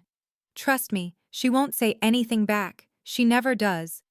I stared at the screen until the words blurred. They had planned it, orchestrated it.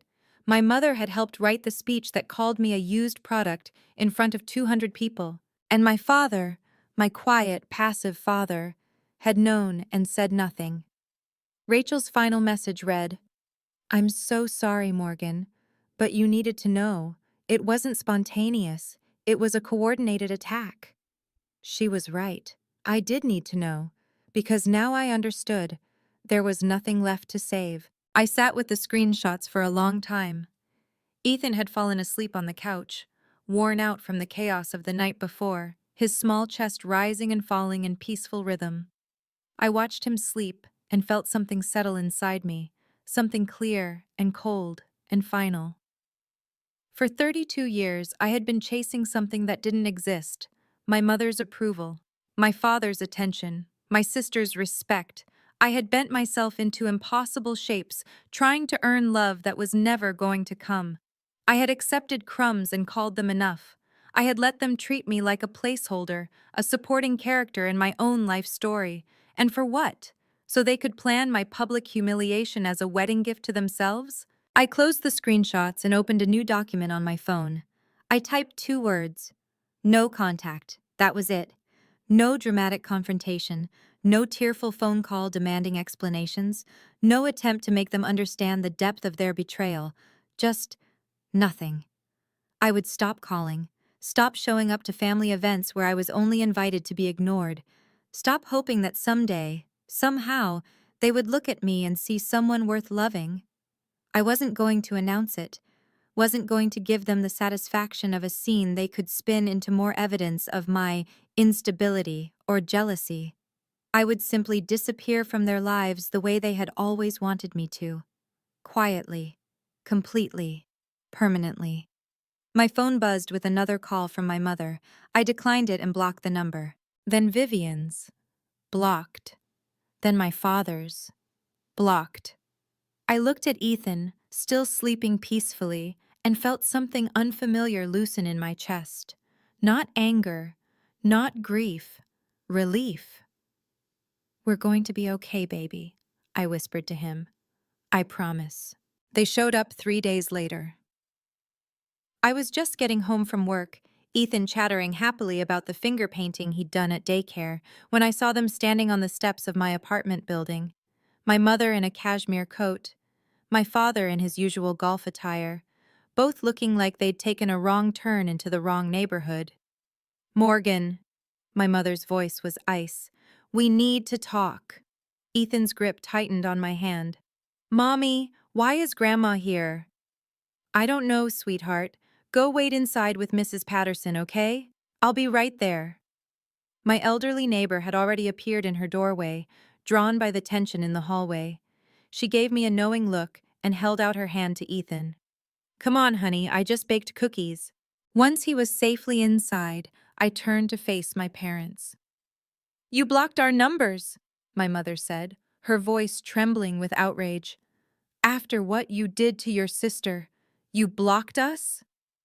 After what I did? You poisoned Daniel against Vivian.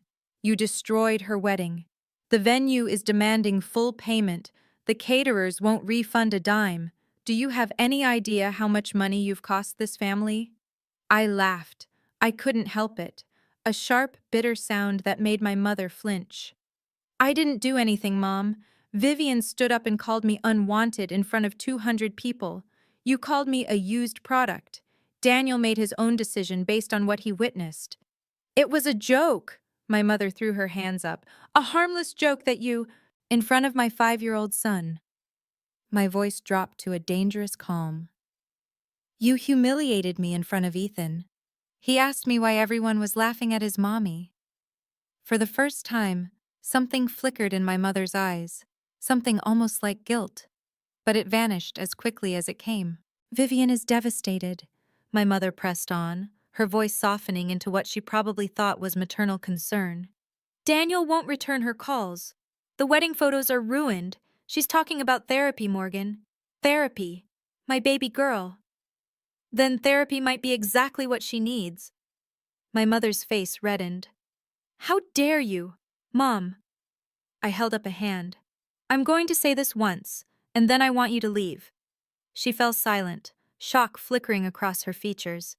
In 32 years, I had never interrupted her. I didn't poison Daniel against Vivian. I barely spoke to him.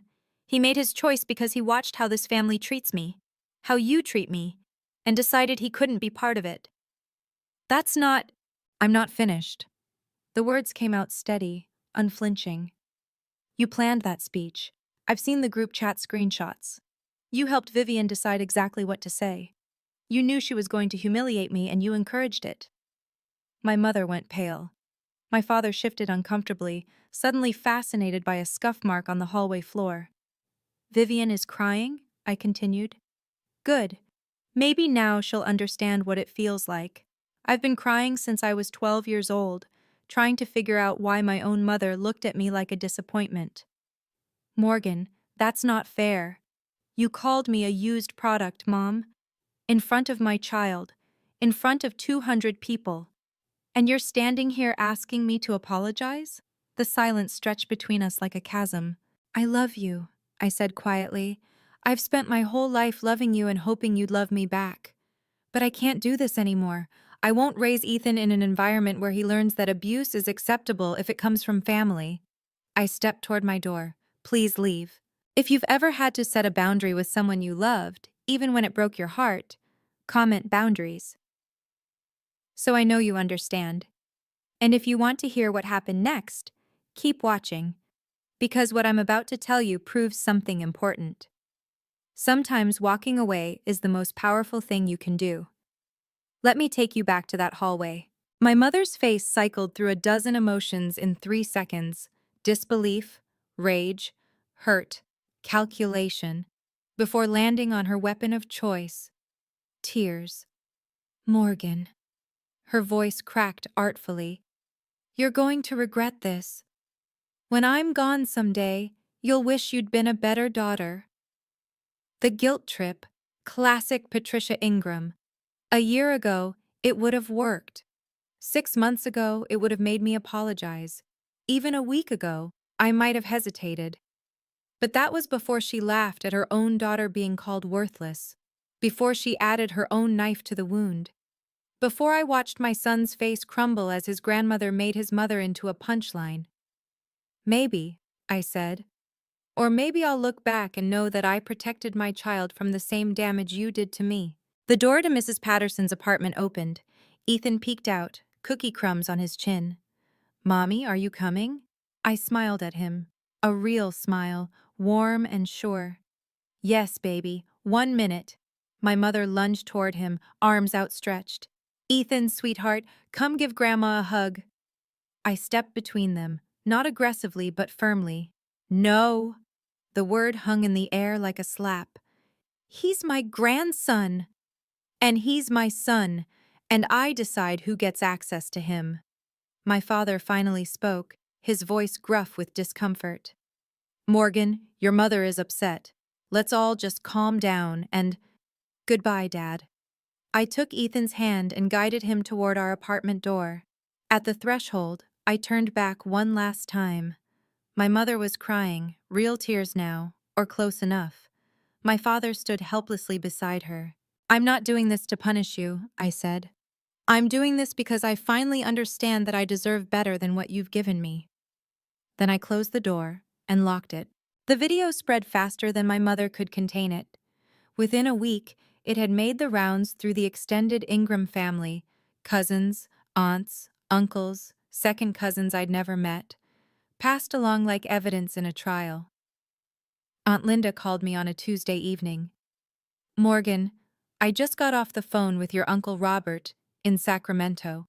He saw the live stream.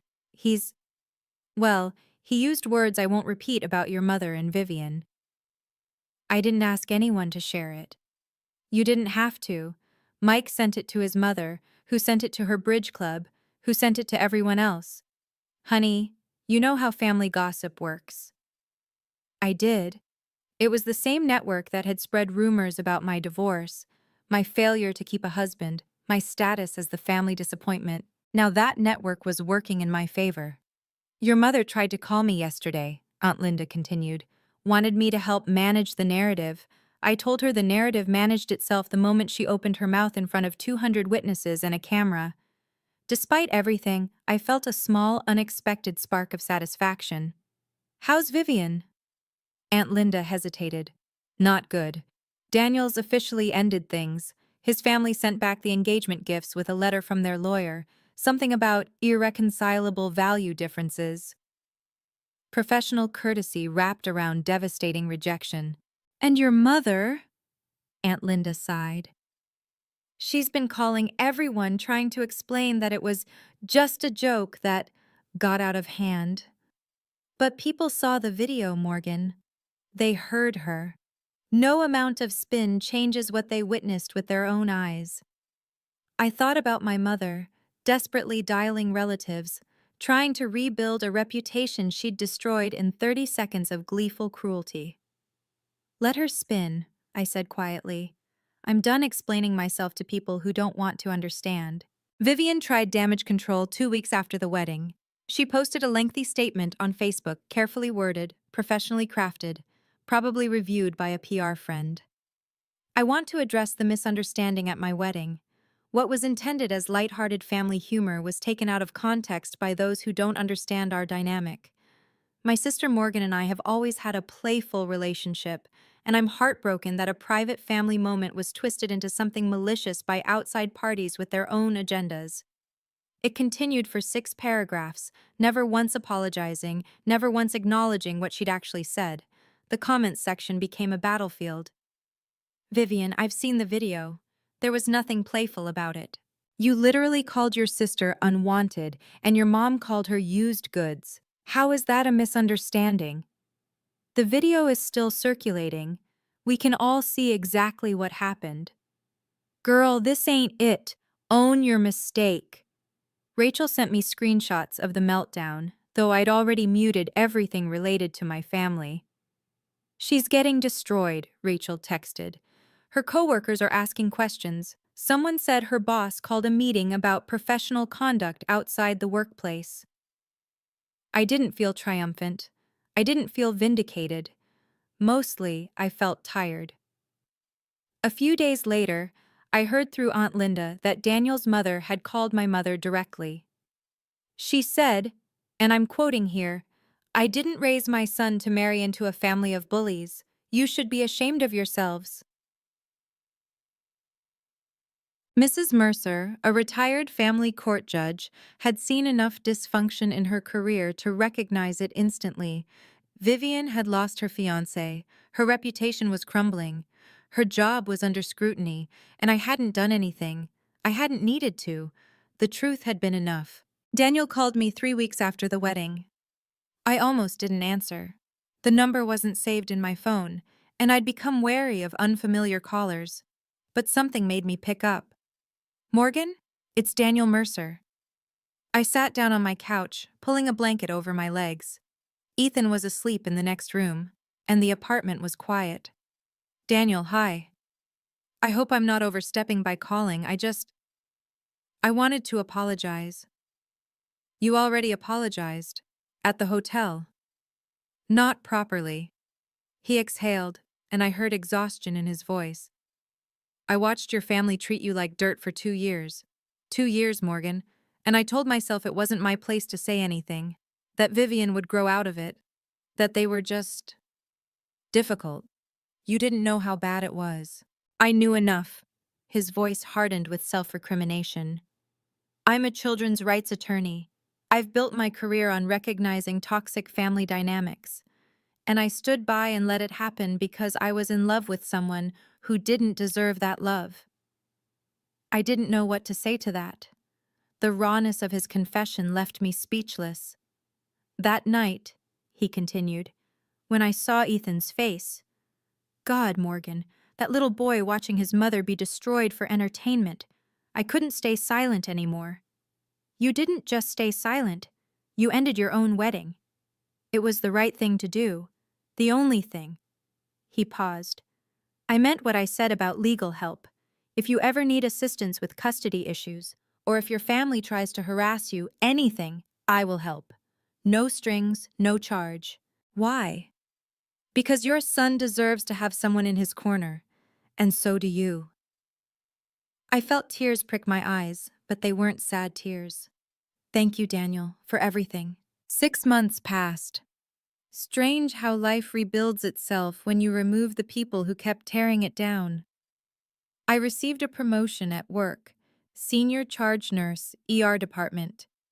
My supervisor called me into her office on a random Tuesday and said, Morgan, your patient satisfaction scores are the highest in the unit. You're calm under pressure, you're compassionate, and you're exactly the kind of leader we need. Congratulations. I cried in the bathroom afterward. Happy tears. The kind that sneak up on you when you're finally starting to believe you might be worth something. Ethan started kindergarten in September. He made friends quickly, a chatty little boy named Oliver, and a quiet girl named Sophie who shared his obsession with dinosaurs. His teacher sent home a note after the first month. Ethan is a joy to have in class. He's kind, curious, and always willing to help others. My apartment was still small, one bedroom, a kitchenette, creaky radiators, but it was ours. I hung Ethan's artwork on every wall, crayon dinosaurs and finger-painted rainbows, and a wobbly portrait labeled Mommy in purple marker. It looked like home. I started therapy. Once a week, 50 minutes, unpacking 32 years of being told I wasn't enough. Dr. Chen, a soft-spoken woman with kind eyes, helped me understand that the problem had never been me. You were the scapegoat in a family system that needed someone to blame, she explained during our third session. Your worth was never determined by their inability to see it. I also started dating again. Casually.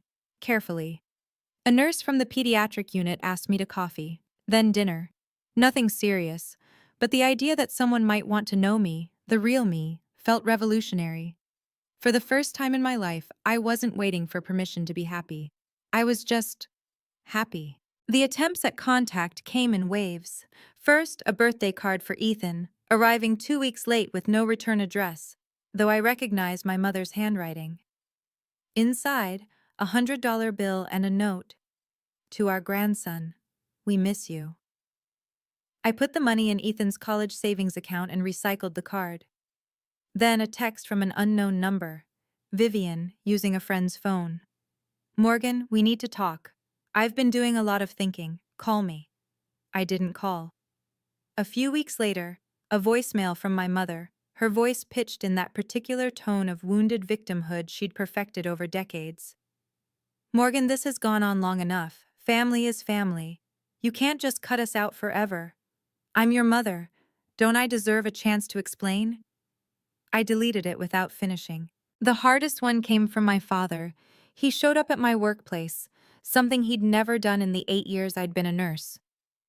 I found him waiting in the lobby, looking uncomfortable and out of place among the worried families and beeping equipment. 5 minutes, he said when I approached. Please. We stepped outside into the gray November afternoon. Your mother is struggling, he said. She cries every day. Vivian won't leave her room. The family Thanksgiving was... He trailed off. Was what, Dad? Empty. I waited. I know what happened wasn't right. The admission seemed to cost him something. But Morgan, your mother loves you in her own way. She doesn't know how to... Dad. I cut him off, gently but firmly. I spent 32 years waiting for Mom to love me in a way that didn't hurt. I can't wait anymore. And I won't let Ethan grow up waiting too. He nodded slowly, something crumbling behind his eyes. I understand, he said quietly. And for the first time, I believed he did. Today, as I record this, it's been 8 months since my sister's wedding. I'm sitting in our little apartment, Ethan asleep in the next room, his nightlight casting dinosaur shadows on the ceiling. Tomorrow is his 6th birthday. I've got a homemade cake in the fridge, chocolate with too much frosting, just the way he likes it, and a second-hand bike waiting in my neighbor's storage unit, wrapped in a bow I tied 3 times to get right. I got my promotion. I'm seeing someone, Michael, the pediatric nurse, who tells me I'm beautiful and means it in a way I've never heard before. I have friends who show up, a therapist who helps me unpack decades of damage, and an aunt who calls every Sunday just to check in, and I have my son. Last week, Ethan brought home a picture from school.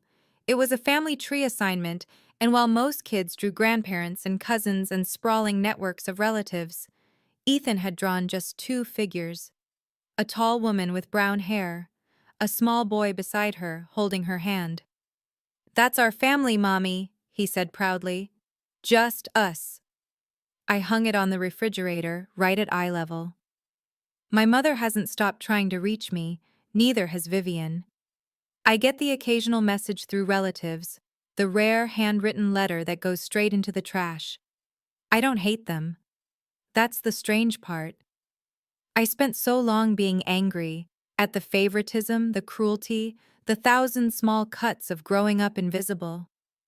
But somewhere along the way, the anger faded into something quieter. Not forgiveness, not reconciliation, just peace. I chose myself. I chose my son. And that choice, hard as it was, saved us both. Sometimes the bravest thing you can do is walk away. If you'd told me a year ago that I'd cut off my entire family, I would have laughed, or cried, probably both. I grew up believing that family was everything, that blood ties were unbreakable, that love meant enduring whatever treatment you received because that's what daughters do. Good daughters, loyal daughters. I was wrong. Family should be a safe place. A space where you're celebrated, not tolerated. Where your presence is welcomed, not weaponized.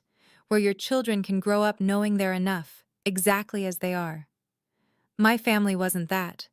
My family was a performance, and I was always cast as the understudy. Here's what I've learned.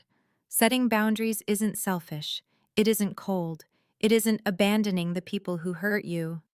It's recognizing, finally clearly, that you deserve better than what you've been given. You don't owe your loyalty to people who don't respect you. Not your mother, not your father, not your sister, not anyone. I used to think staying quiet made me strong. That absorbing every insult, every comparison, every public humiliation somehow proved my worth. Look how much I can take. Look how resilient I am. But silence isn't strength. Not when it's born from fear. Not when it costs you your self-respect. Real strength is walking away. Real strength is choosing yourself.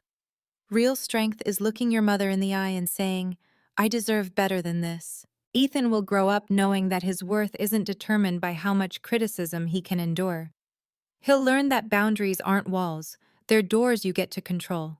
He'll understand that love doesn't look like public mockery or strategic cruelty or jokes designed to wound. That's my legacy. Not the Ingram family name, just a mother who chose her son and herself. For those wondering what happened to everyone else, here's what I know. Vivian started therapy, according to Aunt Linda. Real therapy, with a licensed professional, working through issues that apparently run deeper than anyone realized. I don't know the details, and I don't need to. I hope she finds whatever she's looking for. I hope she becomes someone capable of genuine kindness. But that's not my journey to witness. My mother continues to call me difficult and unforgiving to anyone who will listen. She's rewritten the narrative so thoroughly that some relatives believe the wedding incident was my fault, that I provoked Vivian, that Daniel was always unstable, that the whole thing was blown out of proportion. I don't correct them. The people who matter know the truth.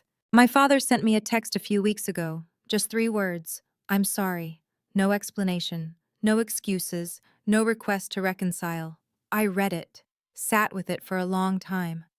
Then I put my phone down and went about my day. Maybe someday I'll respond. Maybe I won't. Healing isn't linear, and forgiveness isn't a requirement. Aunt Linda has become the family I always needed. She drives down from Hartford every other month to take Ethan to the Children's Museum, loads me up with Tupperware of homemade soup, and never once pressures me to give your mother another chance. Family is who shows up, she told me once, over coffee in my cramped kitchen, not who shares your last name. She was right. Daniel Mercer sent Ethan a dinosaur encyclopedia for his birthday. No note, no strings, just a gift from someone who remembered a scared little boy and wanted to make him smile. Small kindnesses, they add up. They mean more than 200 laughing guests ever could. So that's my story. A wedding that became a funeral, not for a marriage, but for 32 years of trying to earn love that was never coming. A 5-year-old boy who taught his mother that some people are worth fighting for, and some aren't. A choice to walk away, not in defeat, but in victory. I'm not telling you this because I want pity. I stopped needing pity somewhere between the 47th missed call and the first morning I woke up without dreading my phone. I'm telling you this because I know I'm not alone. Some of you watching this have mothers who look through you, sisters who compete instead of celebrate, fathers who stay silent when they should speak up. Family gatherings that feel like minefields. Some of you have already walked away. Some of you are still trying to figure out how, and some of you are still hoping, like I did for so long, that if you just try harder, love better, make yourself smaller, eventually they'll see your worth. They won't. Not because you're not worthy, because they can't. And that's not your failure to fix.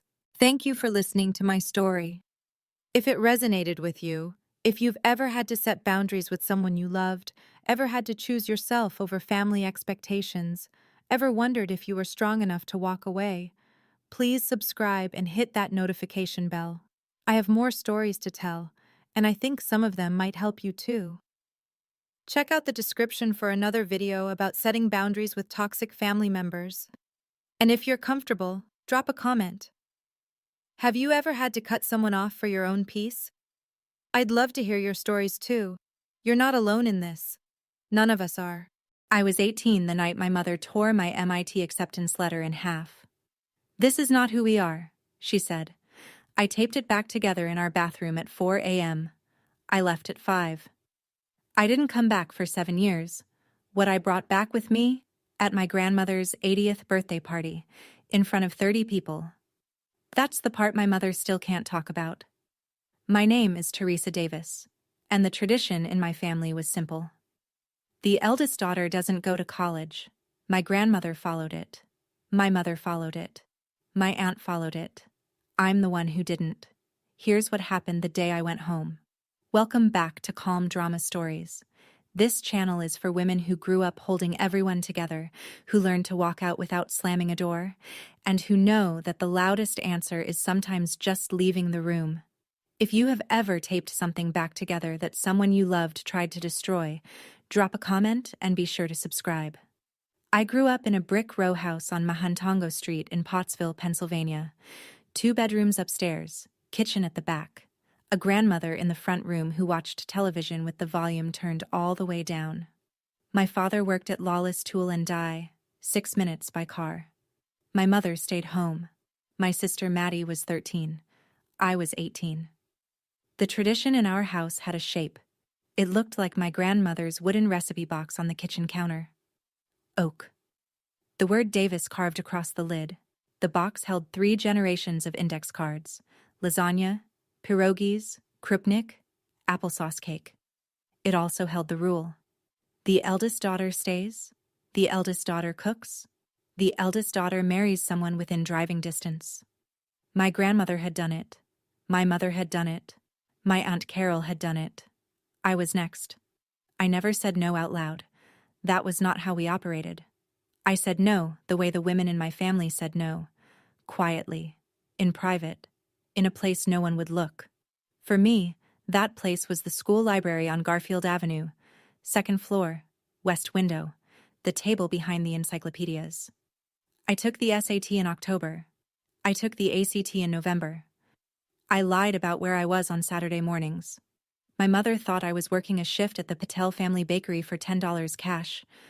I was, actually, 3 Saturdays out of 4.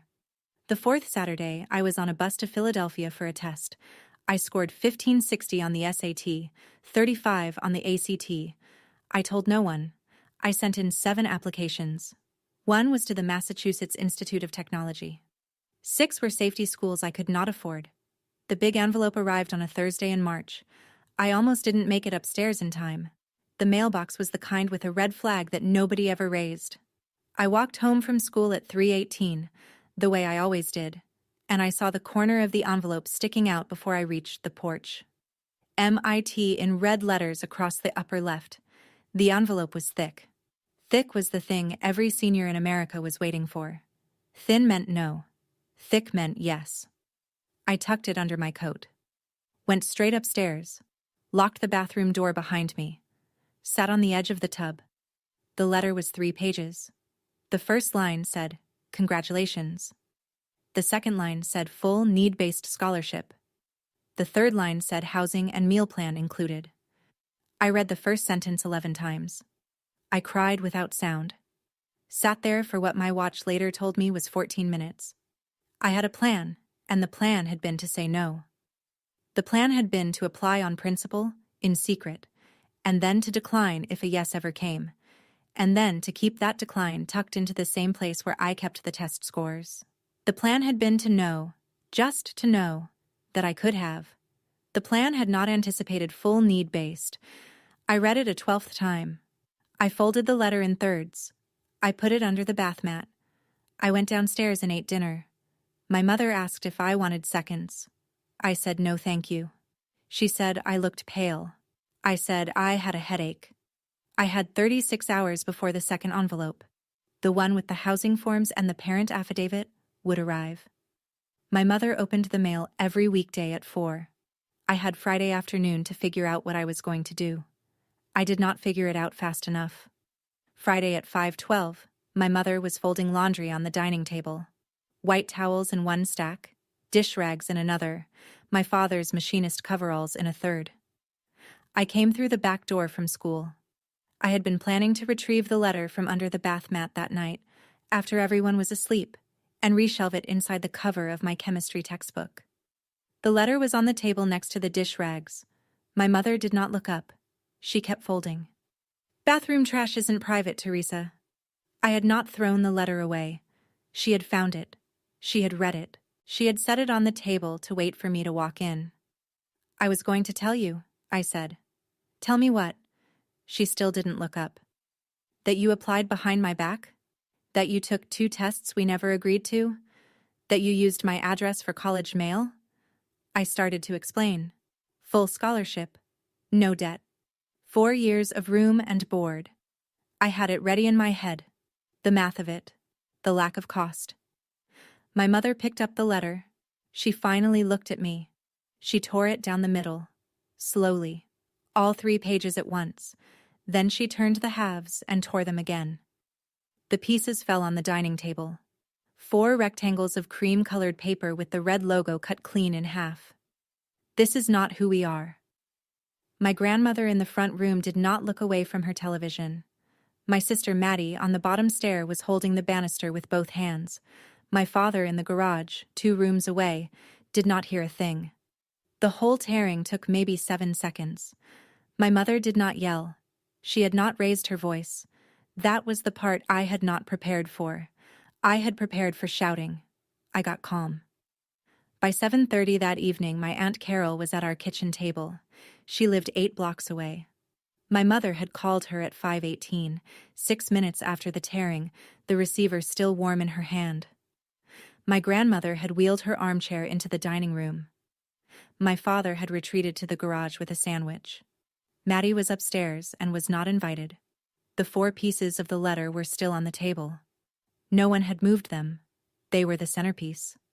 The applesauce cake my mother had baked Wednesday sat next to them, untouched. My grandmother spoke first.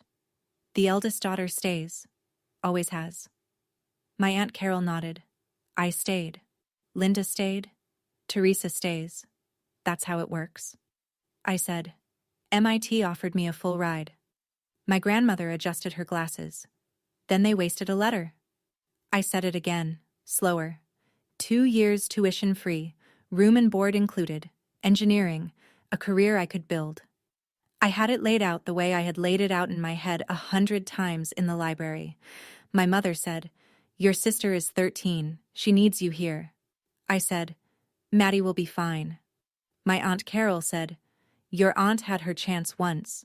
So did your mother." I missed the second half of that sentence. I heard chance and aunt and my brain stopped at aunt. I should have heard, "So did your mother." I did not. My grandmother repeated herself. She liked repetition. The eldest daughter stays. No one asked me what I wanted. No one asked me what MIT had offered. No one asked me what my SAT score was. They had already decided. They had decided the night I was born. They had decided when my grandmother was born.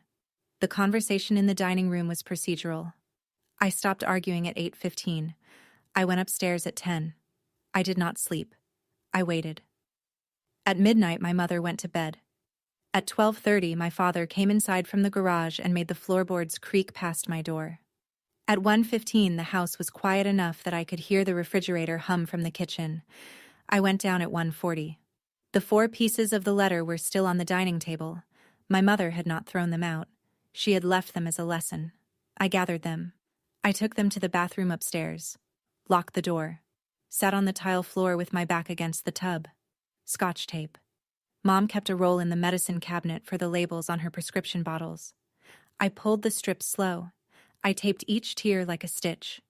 My mother had taught me to mend things. She just had not said which things. Hems? Yes. Buttons? Yes. Letters from the Massachusetts Institute of Technology? No. The sentence about the scholarship ran across 2 tape lines. I could still read it. I folded the letter into thirds. I put it in the inside chest pocket of my denim jacket, the one that buttoned closed. I went back to my room, opened the bottom drawer of my dresser. $340 in cash, saved from babysitting the Patel kids next door over the past 2 years. A printed Greyhound schedule I had downloaded at the library and folded into eighths in October. Boston route. 5:22 a.m. departure from Pottsville. I wrote a note for Maddie. Half a page. I told her I loved her. I told her I would write. I told her not to be afraid. I slipped it under her pillow at 3:40 while she slept with her mouth open. I went down the stairs in socks. The light in the garage was on. I had expected it to be off. My father was standing at his workbench, sleeves rolled, hands greasy, the carburetor from the 1992 Buick that did not run open on a clean rag. He was not fixing it. He was pretending to. He had been waiting. I stood in the doorway with my coat on, and my duffel bag at my feet. He turned. He looked at me the way he looked at customers who came to the tool shop with a problem they could not name. He nodded once. "Your mother loves you, Teresa." "I know." He wiped his hands on the rag. He went into his back pocket and took out his wallet. He counted out 4 $20 bills. He held them out. I took them. $80. He had $80 in his wallet on a Friday after payday, and he had decided, somewhere between dinner and 1:40 a.m., to give all 80 of it to me. "For the bus," he said. I put the bills inside my jacket with the letter. He did not ask where I was going. He did not need me to tell him. He had heard my mother on the phone with Carol. He had heard the tearing through the wall. He had been awake the same way I had been awake. I did not say thank you. I did not say goodbye. He did not reach for me, and I did not reach for him. He turned back to the carburetor. I picked up my duffel. I walked out the side door of the garage into the alley. It was 4:11 a.m. The temperature was 31 degrees. I could see my breath. The taped letter sat against my collarbone, folded into thirds, $80 on top of it. The Greyhound station in Pottsville was a glass cinder block waiting room attached to a Sunoco gas pump, 1 4/10 miles from my house. I walked it in 24 minutes. My duffel bag was a navy nylon Eastpak with one broken strap. It contained 3 changes of clothes, a paperback of Catcher in the Rye, my SAT prep book, my high school transcript folded twice, my driver's license, a spare pair of glasses, and a Ziploc bag with my toothbrush in it. That was every item I owned that mattered. I bought my ticket at the window from a man named Earl. Boston Greyhound, $89. The bus left at 5:22 a.m. and arrived at South Station at 6:54 p.m. 13 hours and 32 minutes. I paid with 3 20s, 110, 15, 4 ones. I had $251 left. I boarded at 5:14. I took a window seat behind the driver. The seat next to me stayed empty. The bus pulled out at 5:22 on the dot. I watched our street slide past. 3 blocks east of the station, our house. The kitchen light on, the upstairs dark. My mother's silhouette behind the kitchen window with a coffee cup. She was watching the bus go. I am almost sure of it. I did not wave. She did not see me. Maddie's bedroom light came on at 5:30. She had found the note. The light stayed on for 2 minutes and 12 seconds. Then it went out. I do not know what she did between minute 1 and minute 2. I have wondered for 7 years. I took the taped letter out of my jacket, read the scholarship sentence one more time, folded it, put it back, fell asleep against the window. $340 from babysitting, 80 more from my dad. 1 taped letter. It was enough. South Station at 6:54 p.m. smelled like diesel and pretzel salt. I walked from South Station to MIT Student Services with my duffel on my back. It was 5 miles. I had paper directions printed at the Pottsville Library 2 weeks earlier. I arrived at the Office of First Generation Student Programs at 9:30 p.m. on a Friday in March. The office was closed. I sat on the floor outside the door. I opened my SAT prep book and pretended to study so the security guard would not move me along. He moved me along at 10:15. I slept in a study lounge in the basement of the student center, on a vinyl couch the color of wet sand, with my duffel as a pillow. I slept 4 hours. On Monday morning at 8, a woman named Dr. Marina Ortiz opened her office door, saw me sitting on the bench outside it, and said, "You're early."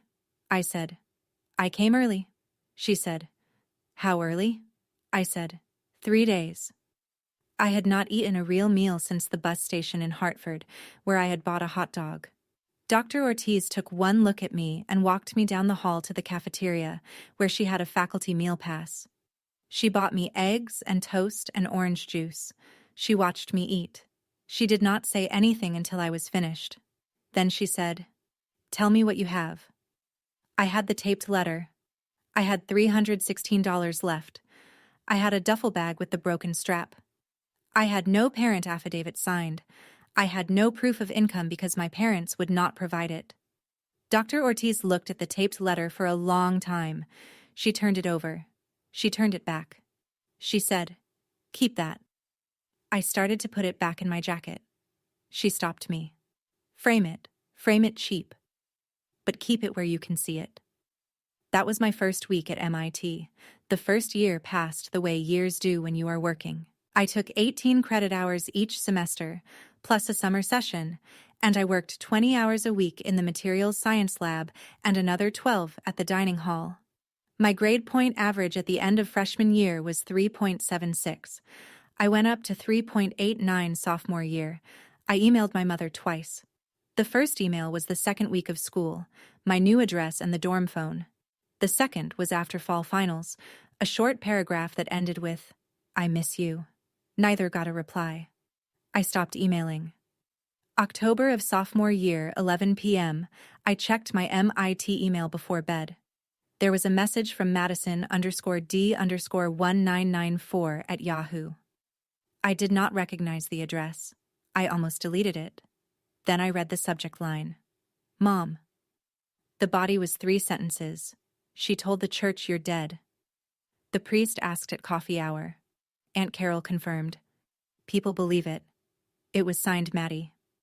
I read the email 3 times. I closed the laptop. I went into the kitchen of the apartment I shared with 2 other scholarship students, and I drank a glass of water, and I came back. I read it a 4th time. My mother had buried me. Not metaphorically. She had told the parishioners of St. John the Baptist on Howard Avenue in Pottsville that I had passed. My Aunt Carol, my mother's sister, had been the corroborating witness. The priest, Father Hennessy, had asked at the coffee hour after the 11 a.m. Mass. The dead daughter narrative was easier than the live daughter who had refused to stay. My mother had chosen the lie. So had my aunt. The whole town would now treat my mother with a kind of soft solemnity, the way you treat someone with a tragedy in the recent past. I did not reply to Maddie. I did not know what to say to her in October of sophomore year. I closed the laptop. I went to bed at 11:40. I did not sleep until 2:20. The payphone in the lobby of the MIT Student Center, the one outside the post office, rang for me on a Tuesday in March of junior year at 4:11 p.m. I was walking past it on my way to a problem set group. The desk attendant flagged me. She said, Teresa Davis? There's a man on the line says he's your father. I had not heard his voice in 2 years and 4 months. I picked up. Teresa. Dad. Grandma had a stroke. Mild. She's home. She's asking for you. I stood with the receiver against my left ear and watched a freshman drop a textbook on the floor. I said, When did it happen? 3 weeks ago. I let the silence sit. He sat in it too. He had called me at a payphone on a Tuesday afternoon, 3 weeks after the event, with no advance email, with no warning, with my mother's hand surely somewhere near his elbow. I said, She had 3 weeks of asking, and you waited until now to call? He did not answer. I said, Tell her I'm in finals. I'm sorry. I hung up. Finals were not for another 6 weeks. I knew it. He knew it. The lie was a gift to both of us. It let me hang up without saying no. It let him tell my mother I had been studying. That night, I sat on the floor of my apartment and I went through my logic the way I went through my problem sets. The math was, Grandma had a stroke. Grandma was home. Grandma did not want me there. Grandma had wanted me to stay home 7 years ago, and she had not changed her mind. My father had been told to call. My father had called. My answer had been a small lie that gave everyone an exit. I did not feel guilty. I noted, with some surprise, that I did not feel guilty. I went to bed at 10:30. I slept 8 hours for the first time in 3 months. If you have ever had your dad call you with someone else's guilt, your mother's, your grandmother's, your aunt's, and you knew before you picked up that the call wasn't really from him, I would love to hear what you said. Drop it in the comments. And if you are new to Calm Drama Stories, hit subscribe. Sunday's story is about a woman who answered her phone for the last time. Senior year, December. I moved off campus to a studio apartment over a sandwich shop on Massachusetts Avenue, 3 subway stops from the lab. My rent was $840 a month. My stipend covered $700 of it. The lab covered the rest in exchange for 15 hours of weekly research assistantship. I had a bookshelf, a futon, a small desk under the window, a kettle, a wok, and a roommate named Maya who was 3 years into her own doctorate in chemical engineering. Maya was from Lagos, Nigeria. She had left her family at 19 for similar reasons. We did not talk about it. The frame was $14 at the CVS on Mass Ave, black plastic, 8 inches by 10 inches. I had carried the taped letter folded inside the cover of my sophomore year organic chemistry textbook for 2.5 years. The folds were soft. The tape was browning. I had not added more tape. The tears were not stitching loose. The letter held. I unfolded the letter on the kitchen counter the night I bought the frame. I smoothed the creases as flat as I could with the back of a spoon. I slid the letter behind the glass and tightened the 4 metal tabs. I hung it on a nail above my desk. Maya came home at midnight. She made a cup of tea. She walked over to the desk and looked at the frame for 30 seconds. Why is it taped? My mom tried to throw it away once. Once? Once. Maya nodded. She went to her room. That was all I said about it for the next 18 months. I did not need to say more. The letter was on the wall. The tape was browning slow. Anyone who walked into my apartment and asked got the same 2-word answer. Anyone who did not ask did not need to know. It was an artifact. It was a calendar I did not have to mark. Every day I sat at the desk, I looked up. Every day I looked up, I remembered I had taped it. I crossed the stage at Killian Court on a Friday in May. The weather was 68 degrees, partly cloudy, no rain. The ceremony began at 10 a.m. My section, mechanical engineering, walked at 11:42. My name was the 43rd name called out of 212 in my section. I had sent 4 invitations to Pottsville 3 months earlier. Mother, father, grandmother, Aunt Carol. Mother's came back stamped return to sender. The envelope had been opened, the contents read, the envelope resealed with a different brand of tape than the one she had used to repair my chemistry homework in 8th grade, and put back in the mailbox. She had taken the time to send it back. She had not taken the time to write anything on it. Father's was opened. No reply. I learned later from Maddie that he had read it on the porch and put it in his coverall pocket. Grandmother's was used as a coaster for her morning coffee. The water ring was on the cardboard backing. Maddie sent me a photograph 6 months later. The water ring was perfect, like she had centered the mug on purpose. Aunt Carol's was thrown out unopened. I had reserved 4 seats in the family section, rows G through J, on the aisle. 3 were empty at 11:32 when the ceremony started. I had hoped, the way you hope for things you know are not going to happen, that one of them would be filled. Dr. Ortiz came. She sat in the first seat. She wore a navy blazer and she clapped for me when I crossed the stage, the only person in row G who clapped for any single graduate by name. My faculty advisor, Dr. Sunita Reddy, sat in the second seat. Maya sat in the third. The 4th seat stayed empty. After the ceremony, the 3 of them took me out for Indian food at Diva, on Hampshire Street. Dr. Ortiz ordered the lassi. We did not talk about who had not come. We talked about my doctorate, starting in the fall, in the same lab as Dr. Reddy. I scanned the crowd at the end. I did not find her. The package came on a Tuesday in July, my first month as a doctoral student, 2 months after graduation. It was a brown cardboard box, 12 by 10 by 8, the kind you buy at the UPS store. The shipping label was hand-printed in pencil. The postmark was Pottsville. The return address line was blank. I opened it at the kitchen counter at 6:15 p.m. with a steak knife. Inside the cardboard box was Grandma Margaret's wooden recipe box. The same one. Oak. Davis carved across the lid. The varnish darker than I remembered. The hinge stiffer. I lifted the lid. The index cards were still there. Lasagna with mozzarella, pierogies, krupnik, applesauce cake, Frank's chili, hot milk sponge cake, Polish white borscht. 53 cards in my grandmother's handwriting and 4 in my mother's. Under the cards, the cardboard insert lifted out. Under the insert, lying flat against the bottom of the box, was a yellowed manila envelope. I sat down on the floor. Inside the manila envelope, 3 items. The first item was a high school transcript from Pottsville Area High School, class of 1991. The name on the transcript was Linda Marie Walsh. Linda, my mother. The grade point average was 3.94.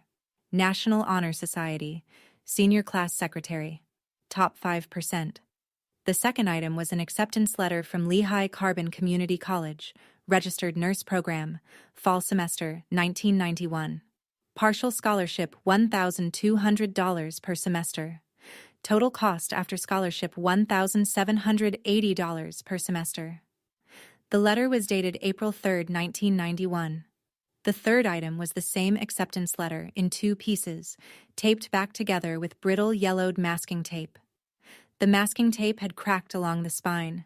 The 2 pieces were still attached, but the tape had given up sometime in the last decade. My mother had taped her own scholarship letter back together in 1991, and then she had kept it for 33 years. The roll of Scotch tape in our bathroom medicine cabinet, the one I had used at 1:40 a.m. 7 years ago. That roll had been her roll. She had taught me without ever telling me what she had taped. I sat with the 3 pieces of paper on my kitchen counter for 2 hours. I did not cry. I do not remember thinking. I remember the kettle was on and I forgot about it, and Maya turned it off when she came in around 8. Maya looked at the papers. She did not ask. She made tea for both of us. She sat across from me. I worked the math out. My mother had been 18 in 1991. She had had the same grade point average I had had. She had been the senior class secretary. She had applied to community college on her own. Someone had torn her letter. My grandmother, almost certainly. The same grandmother who had sat in the front room with the television volume low. My mother had taped the letter back together with masking tape, which was what was available in 1991 in the Davis kitchen. She had hidden the taped letter at the bottom of the wooden recipe box that she would inherit when my grandmother died. She had stayed. She had married my father in October of 1992. She had had me in May of 2002. She had spent 25 years cooking from the cards above the letter. Then she had torn mine. I understood the math. I did not forgive it. The understanding and the forgiveness are not the same thing. The understanding said, she is also someone's eldest daughter. The not forgiving said, she had the tape in her hand and she chose to repeat it.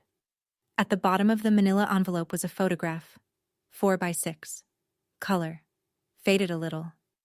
It was my mother at 18, standing on the porch of a building in Schnecksville, Pennsylvania, wearing nursing scrubs that did not yet belong to her. She was holding a Lehigh Carbon Community College brochure. She was smiling. I had never seen her smile that way. I have looked at every photograph in our family albums. She is in maybe 40 of them. In none of those 40 does she smile the way she is smiling in the Lehigh Carbon photograph. I sat with the math of it. 33 years between her tape and mine. The roll was the same brand. The lab spun out a company in my second year of doctoral work. It was called SenseCore. We made mass spectrometry sensors for hospital clinical labs. Faster detection of bloodstream infections than the standard culture method, 16 hours instead of 24 to 72. Patent filed January. University spin-out paperwork signed March. Dr. Reddy was chief scientific officer. 5 graduate students were named on the patent, including me. My founder equity grant was 2.4% of the company, vesting over 4 years with a 1-year cliff. The cliff vested on a Tuesday in March of my year 6 at MIT. SenseCore closed Series A funding 11 months later at a pre-money valuation of $31 million. My vested shares on paper were worth $750,000 and change. The remaining unvested portion was worth as much again. I told nobody in Pottsville. The night of the cliff, I wrote one email to Maddie at her old Yahoo. The subject was, "Hi." The body was, "Doing okay? Hope you are." I had not emailed her in 5 years. Maddie replied at 4 a.m. the same day. She must have had email notifications on her phone with the sound on. The reply was, "Haley just turned 5. She's smart, T. Like you smart." I had not known how old Maddie's older child was. I had not known her name. I learned both in one sentence. I read the email twice. I went to bed at 2:30. Maddie sent a follow-up 2 days later. A picture of a 5-year-old in pink corduroy with a Magnetiles castle. I saved it to a folder on my desktop labeled M. I added pictures to that folder over the next 8 months when she sent them. 16 pictures by the end of the year. I did not reply to most of them. I replied to 1 or 2 with a single emoji. I did not yet know what I was going to do about the math of $750,000 on paper. I knew I had time. I knew Haley was 5. I knew the next eldest daughter conversation in our family was approximately 12 years away. Or so I thought. The second call from my father came 2 years and 3 months after the first one. October. I was in the lab at 6:20 p.m. running a calibration on a new detector. My phone vibrated on the bench. Unknown number. Pennsylvania area code. I picked up because I had stopped expecting to recognize the area code. Teresa. Dad. Grandma's 80th is in 6 weeks. They want you there. Your mother. I sat on the lab stool. Your mother has been telling everyone you didn't get into MIT, that you flunked out. That's the story now. Up at the church. Up at Carol's. He paused. Why are you calling, Dad? Because they're starting on Haley. I closed the laptop on the calibration. The detector hummed. What do you mean, starting? The talks. About staying. Carol started it at Easter. Linda's nodding. Maddie isn't saying no. They're laying it out for her so she'll think it was her idea by the time she's 12. She's 5. She's 5. I picked up a pen from the bench. I wrote on the back of my hand. 6 weeks. Haley. Birthday. How do you know they're starting now? Carol bought her a play kitchen. I stared at the pen mark. I said, Thank you for telling me. Teresa, I should have called sooner. Yes. I hung up. I walked out of the lab. I did not finish the calibration. I did not sleep that night. I sat at my kitchen table with a yellow legal pad and I made a list the way I made any list in the lab. Numbered, columned, falsifiable. Item 1. What I wanted to say. Answer. Nothing. Actions only. Item 2. What I wanted to leave behind. Answer. The taped letter. The 1991 photograph. A document. Item 3.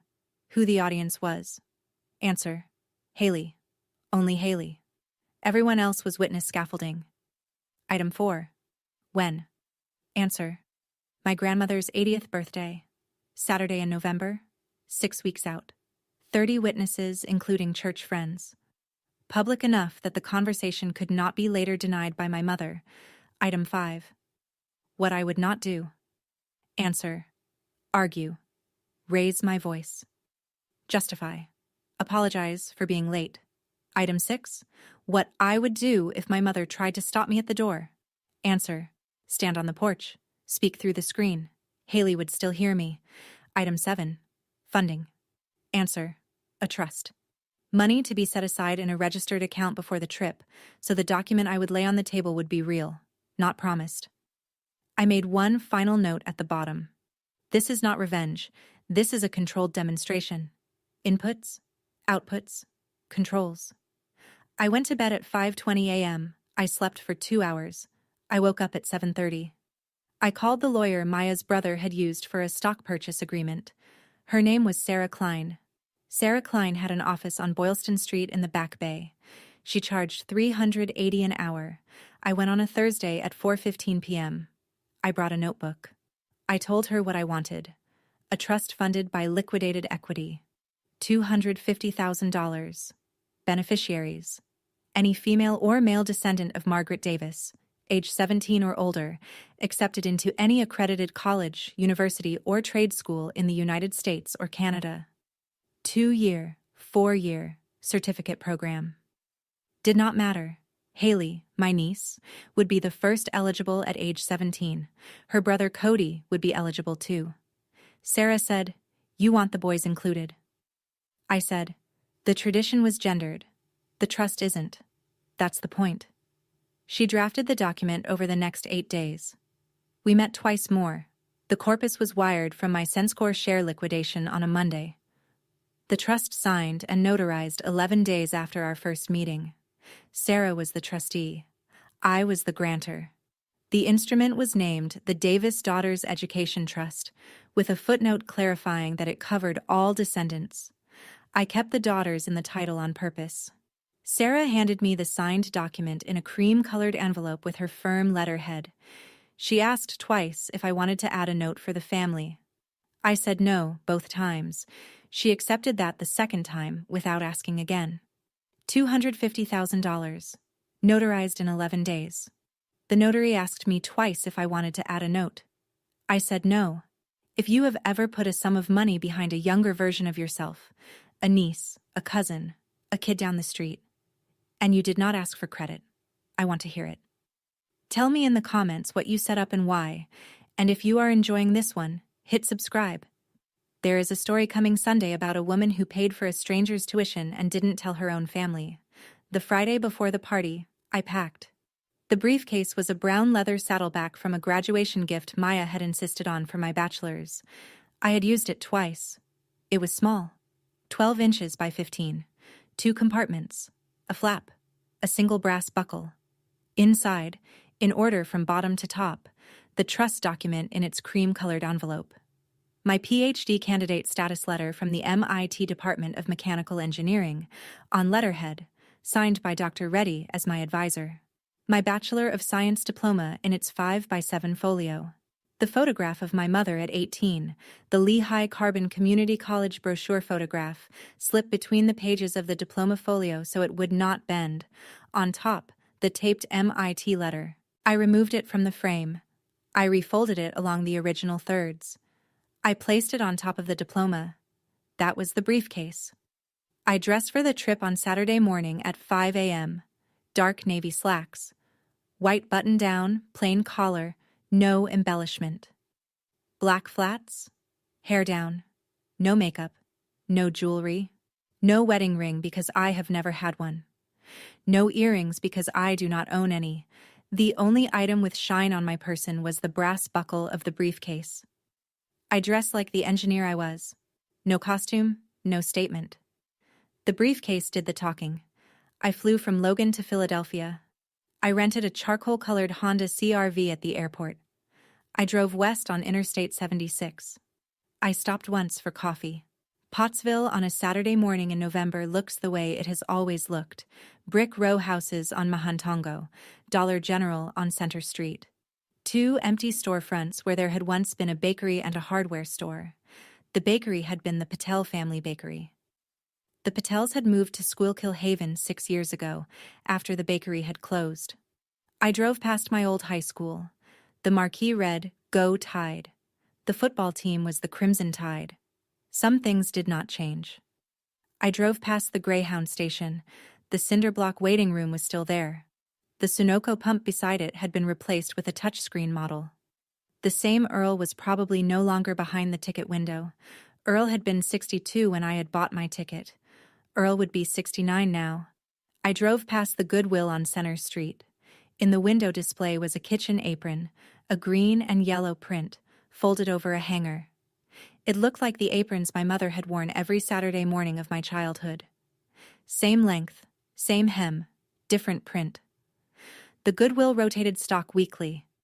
The apron in the window today was not my mother's. It was someone's. It was someone like my mother's. I did not stop. I did not slow down. I drove past at the speed limit. I turned onto Mahantongo Street at 10:14 a.m. I parked the Honda at the curb across from the Davis house.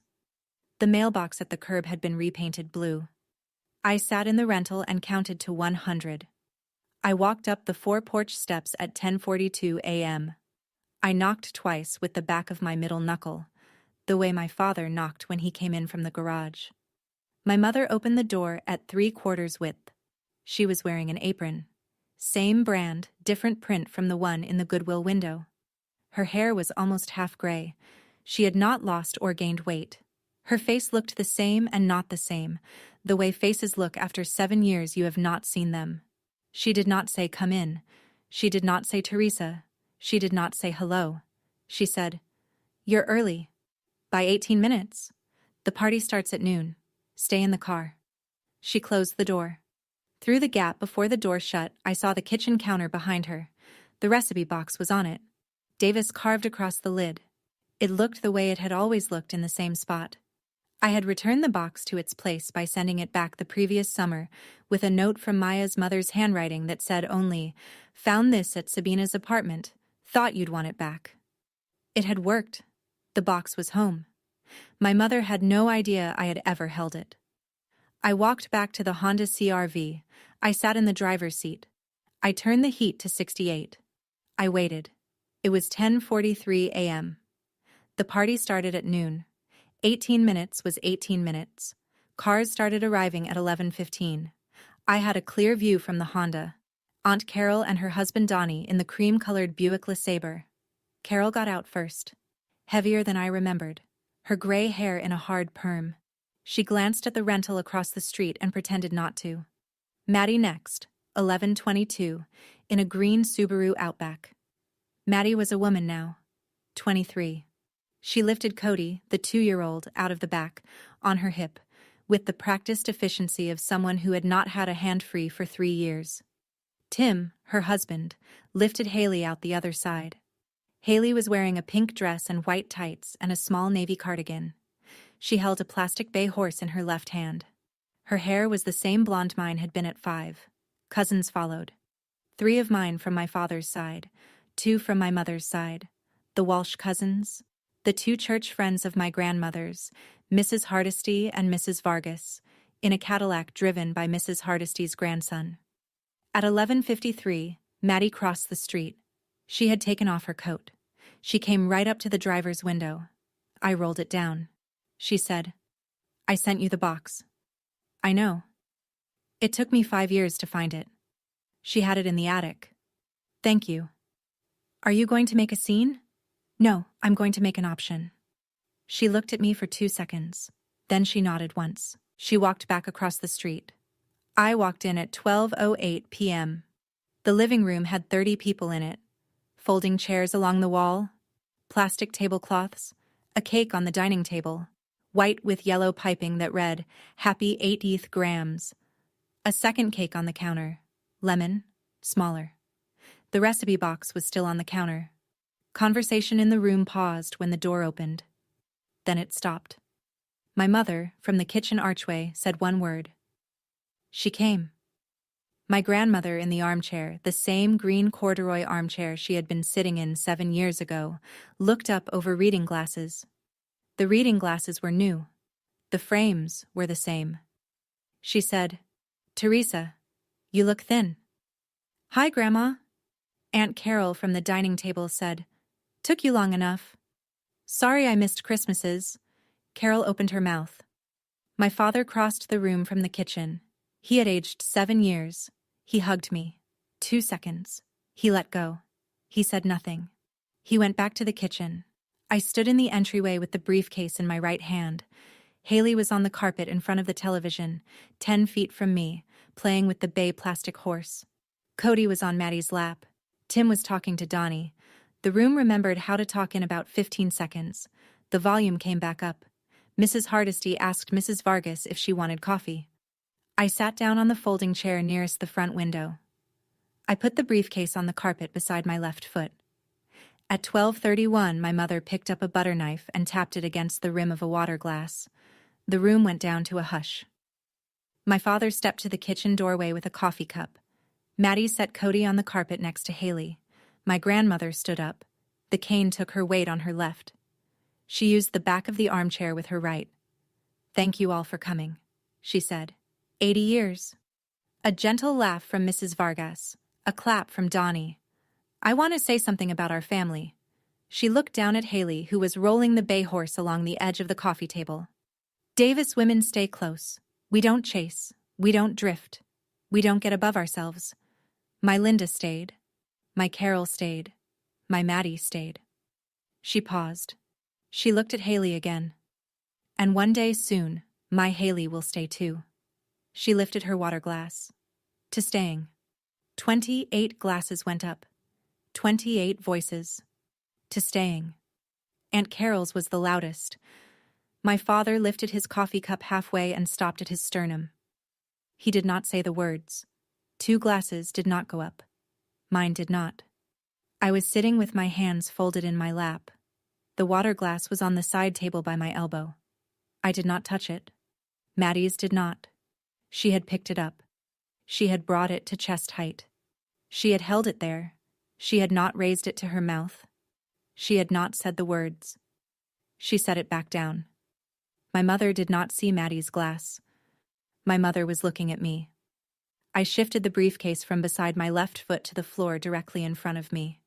The toast applause lasted 9 seconds. Conversation came back. My grandmother sat down hard. Mrs. Hardesty went to refill her coffee. Maddie picked Cody up off the carpet. My mother crossed the room. She came to the kitchen doorway nearest my chair. She kept her voice low. Don't. I looked up. Whatever you're thinking. Don't. I'm not thinking. I already decided. You will not embarrass this family today. I'm not going to embarrass anyone. Then what are you going to do? I'm going to talk to Haley. My mother's left hand went to her hip. Her right hand was holding a dish towel. The dish towel was the same brand of cotton that my grandmother bought in 3 packs at the Boscovs downtown. I had folded those dish towels 3,000 times in the kitchen of this house growing up. The fold was a Davis fold, trifold, hem out. She's 5, Teresa. I know. You don't get to walk in here after 7 years and... Mom. She stopped. I said, I'm not asking you for anything. I'm not going to fight with you. I'm going to put something in front of Haley and I'm going to leave. You can do whatever you want after I am gone. My mother said, This is my house. I said, It's Grandma's house. She did not answer that. She turned on her heel. She went back into the kitchen. Through the archway, I watched her wring the dish towel between both hands, twisting it the way she twisted dough. I picked up the briefcase. I stood. I walked across the carpet toward Haley, who was still playing with the bay horse. I knelt on one knee. The room got quiet again. Mrs. Hardesty's coffee cup stopped halfway to her mouth. Haley looked up at me with the bay horse in her left hand. She had her mother's eyes. She did not know who I was. I had been gone before she was born. I said, Hi, Haley. I'm your Aunt Teresa. Haley said, Okay. I opened the briefcase on the carpet. I took out the taped MIT letter. I unfolded it. I laid it on the carpet between us. The Browning tape was visible across the scholarship sentence. This is from when I was 18. Grandma might tell you about it someday. If she doesn't, your mom will. Haley looked at the letter. She did not pick it up. If you ever want to go to school, anywhere, high school, college, trade school, anywhere, this is a letter that says someone said yes to me. Someone will say yes to you too. You don't have to take the same letter. You'll get your own. From the kitchen doorway, my mother said, Teresa, stop. I kept my eyes on Haley. I reached into the briefcase. I took out the cream-colored envelope. I stood up. I walked 4 steps to the coffee table where my grandmother's cake plate sat. I laid the envelope on the coffee table. This is $250,000. It's in a trust. It's for any girl in this family who wants school, or any boy. Cody too. I looked at Maddie. Cody too. Aunt Carol stood up from her dining chair. You can't do this here. I did it 3 weeks ago.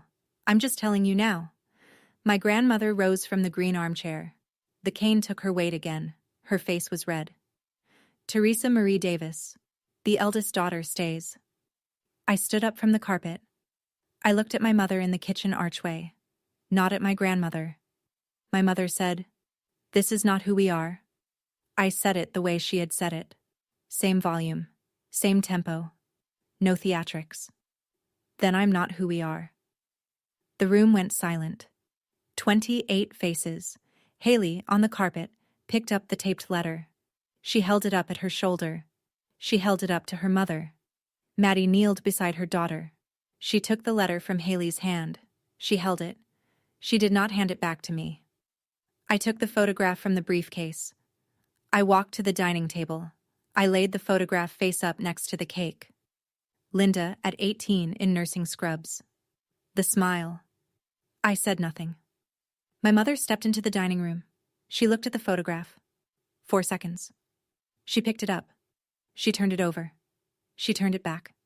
She set it down. She said, Where did you? I did not answer. She said, Where? I waited. She turned. Frank. Where did she? Frank. My father in the kitchen archway did not move. He had a coffee cup. He set it on the counter behind him. He did not look at her. My mother turned back to me. Her voice came up. You went through my things. You stole my... Maddie sent the recipe box? What? Maddie found the box in the attic. Maddie sent it to me. I read what was in it.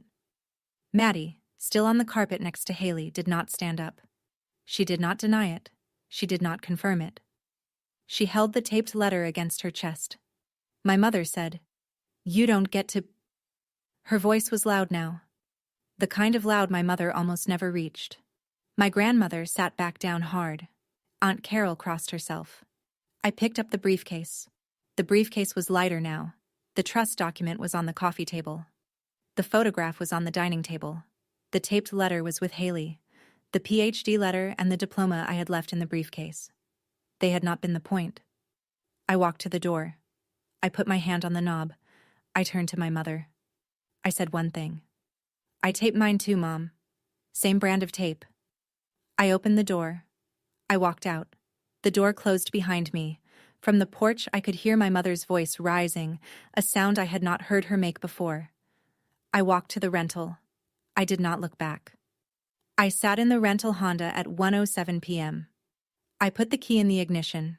I did not turn it. The heat I had left on at 68 had been off for 3 hours. The car was cold. A knock on the window. Maddie. She was holding the taped letter and the cream-colored envelope. She had her coat on now, her breath in the air. I rolled the window down. She said, "Haley wants to keep this." "She can." "The trust. Is it real?" "Notarized.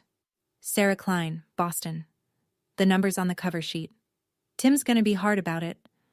"Tim doesn't have to sign anything. Haley is the beneficiary. You're the custodial parent. He's not on the paperwork." She breathed out. White air. "What about Cody?" "Cody too. Read page 3. She nodded. She held the letter and the envelope against her chest. "Are you coming back?" "I don't know yet." "Okay." She did not say anything else. She walked back across the street. She went inside. The door closed. I turned the key. The engine started. The third call from my father came 3 months after the party. A Wednesday in February. 6:40 p.m. I was at my kitchen counter in Cambridge cutting onions. The phone vibrated. Pennsylvania area code. I picked up. "Teresa." "Dad." "Haley just started a Saturday science program at Lehigh Carbon Community College, STEM camp for elementary kids. Maddie used the trust to register her." The onions on the cutting board were half diced. I stopped cutting. "It's 6 Saturdays, 5 hours each. Maddie's driving her. Tim said it was Maddie's money to spend. Maddie said it was Haley's. Thank you for telling me. Your mother won't speak to me about it. She knows. She just won't say it." "Okay. I should have called sooner, Teresa. 7 years sooner." "Yes." A long pause. "Haley wants to write you. Can Maddie send you her address?" "Yes." "All right." He waited. I did not say anything else. He hung up. I went back to the onions. I finished the dicing. I sautéed them with garlic and olive oil. I made pasta. I ate at the kitchen counter, standing.